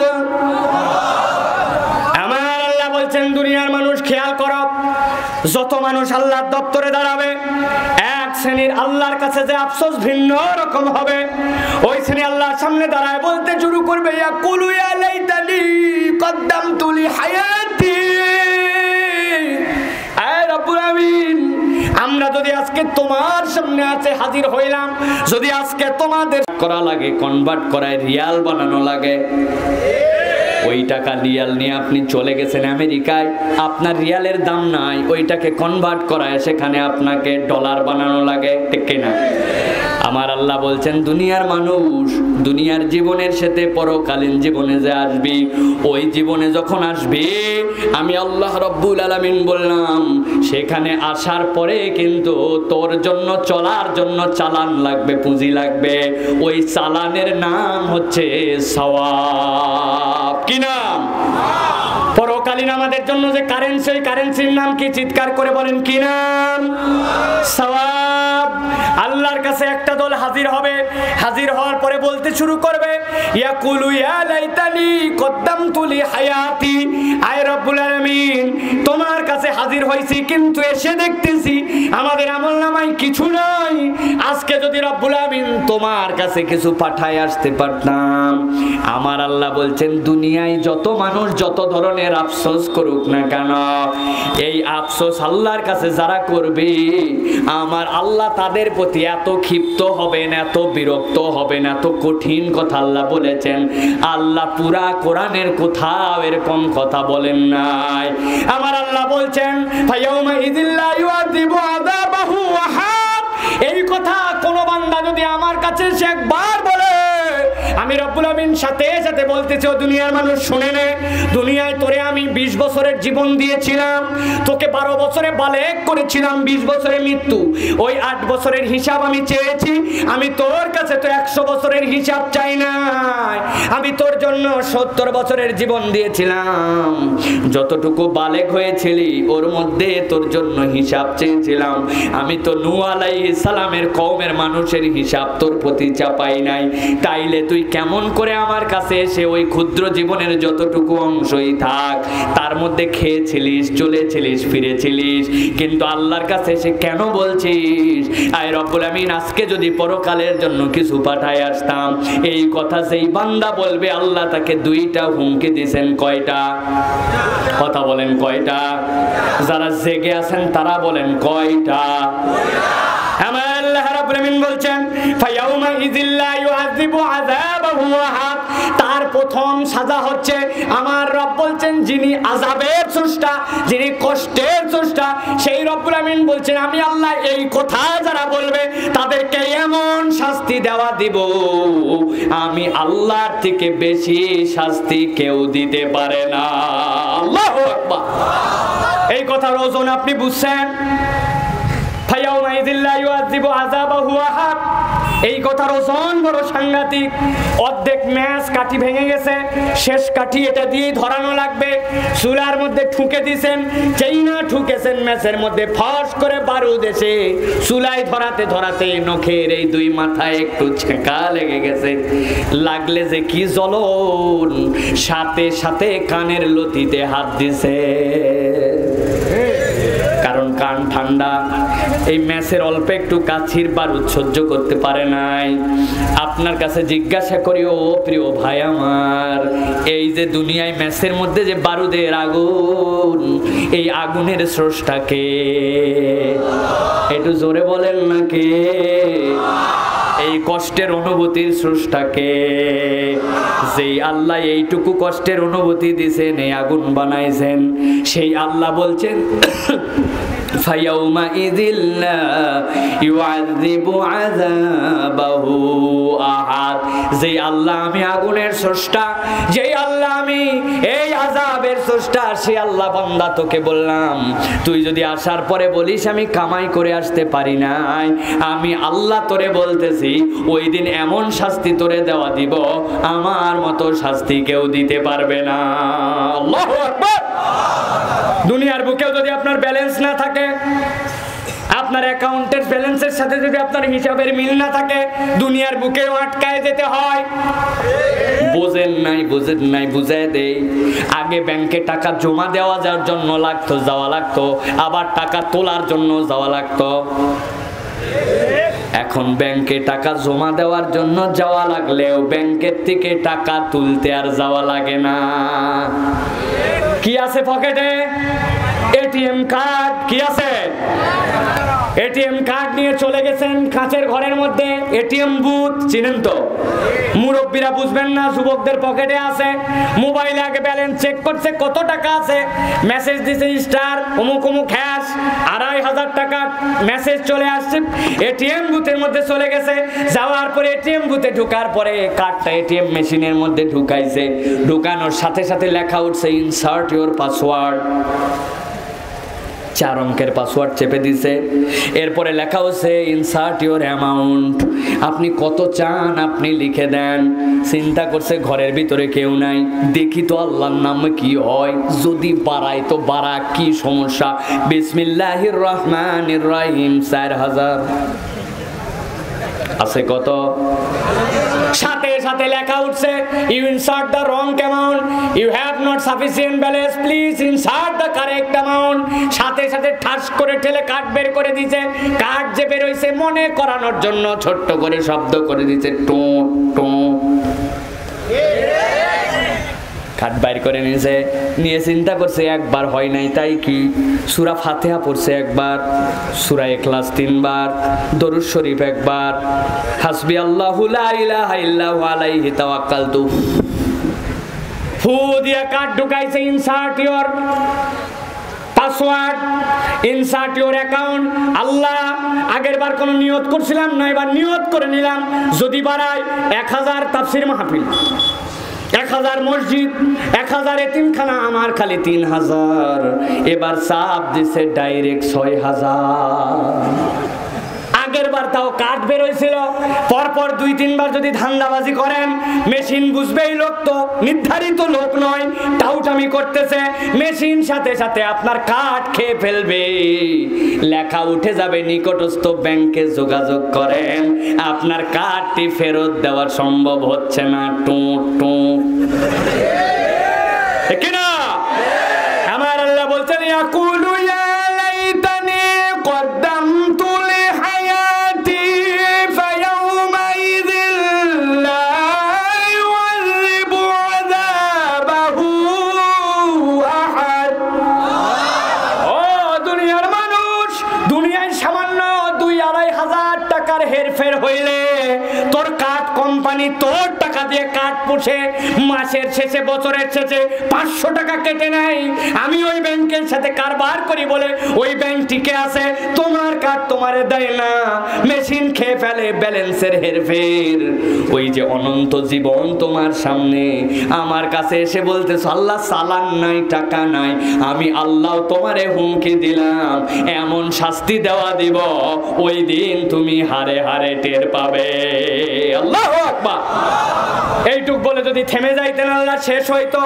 আমার রব্বুল আলামিন বলছেন ওয়ালা ইউসিকু ওয়াসাকাহু আহাদ, কেবলমাত্র আমি রব্বুল আলামিন তোমারে বাধাই বাঁধবো না, কেবলমাত্র আযাবই দিব না, আমি আল্লাহ তোমারে এমন বাধা বাঁধবো, দুনিয়ার বুকে বড় অবকাশ দিয়ে রেখেছিলাম, ওই দিন আমি আল্লাহর বাঁধনের থেকে মজবুত করে কেউ বাঁধন দিতে পারবে না। আল্লাহু আকবার। সামান্য কল্পনা করেন, শেষ এক্সাম্পল, শেষ কথা, দুনিয়ার বুকে আযাবের প্যাটার্ন যদি চেঞ্জ হয়, শাস্তির ধরন যদি চেঞ্জ হয়, লোড নিতে পারে না মানুষ? পারে? বেয়াদবি করছে ছেলে, যে বেয়াদবিটা করছে ওইটা যদি কেস কাচারি হয়, ওইটা যদি আদালতে যায়, তাইলে ফৌজদারি আদালতে পানিশমেন্ট হয়ে যাবে। একবার যদি পানিশমেন্ট হয় জীবনে চাকরি বাকরি আর নাই, ঠিক কিনা? চেয়ারম্যানরে বলছে, মাতব্বরে বলছে আপনারা বিচার করে দেন, যা বিচার করবেন তাই মানবো, কথা ঠিক, পরে কিন্তু আবার বিচার মানবেন না বলা যাবে না। সবাই মিলে বিচার করে দিছে, আগামীকালকে সকালবেলা 2 গালে 10-20টা জুতার বাড়ি, আর ডিসেম্বর মাসের এই শীতের মধ্যে সকাল 10টা থেকে দুপুর 2টা পর্যন্ত গলা পানিতে, হাড় কনকনা পানিতে ডুবে থাকা লাগবে। এই বাপ মায়েরা রাজি নাকি? বাপ মা বলতেছে রাজি মানে কি, আমার ছেলে কথা না শুনে লাফায় ওরে পুকুরে নামাবো, গ্যারান্টি দিলাম। কারণ বাপ মা জানে জেল জরিমানা হলে কত বিপদ। বন্ধু বান্ধব টেনশনে পড়ে গেছে, বাপ মা যতই রাজি হোক যে জুতাওয়ালা জুতা আমার বেওয়ার সাথে যাই ভাও করছে, জুতা কেটা আমারে গ্রামে জানে, ভাই 200 টাকা মারবি কিন্তু একটু সোলো মারিস,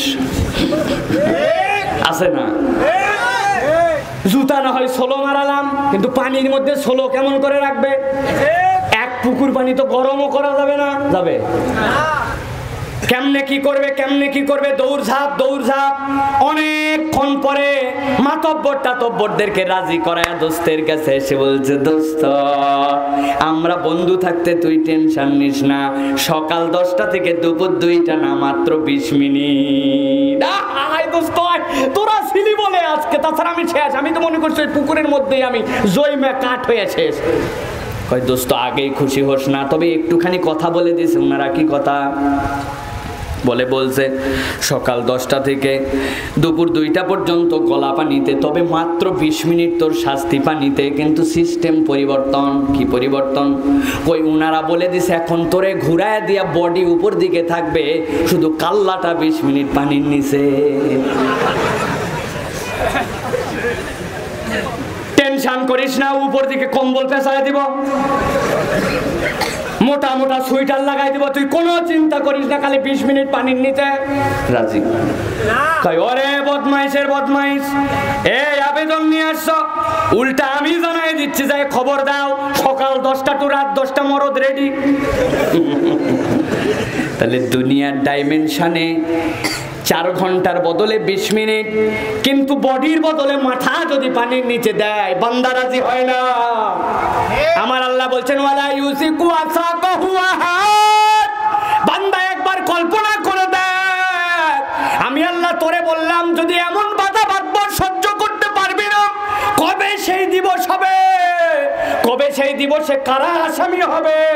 আমি রব্বুল আমিন 1400 বছর আগে নবীর মাধ্যমে কিয়ামত পর্যন্ত কোরআনে একের পর এক আয়াত দিয়ে জানায় রাখলাম, কারণ আমি তো রব, রাহিম রব। আমি আমার একটা বান্দাকেও জাহান্নামে নিতে চাই না। আমার বান্দা প্রস্তুতি নিয়ে আয়, ওই দিন যেন একটা বান্দাকেও আল্লাহর এই হুমকির সাথে যেতে না হয়, এইটা বুঝে বুঝে পরকালের জন্য সালান কামাই করে আয়। আমার আল্লাহ বলছেন কি সালান কামাই করবি? ওয়াল্লাযীনা হুম আনিল লাগwi মুরিদুন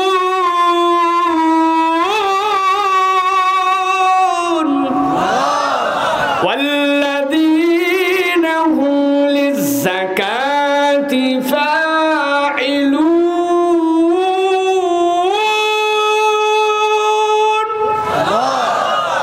মাত্র 3টা আয়াত পড়েছি। এই আয়াতের মধ্যে একটা নামাজকে ঠিক করতে হবে, পরকালীন চালান নম্বর 1।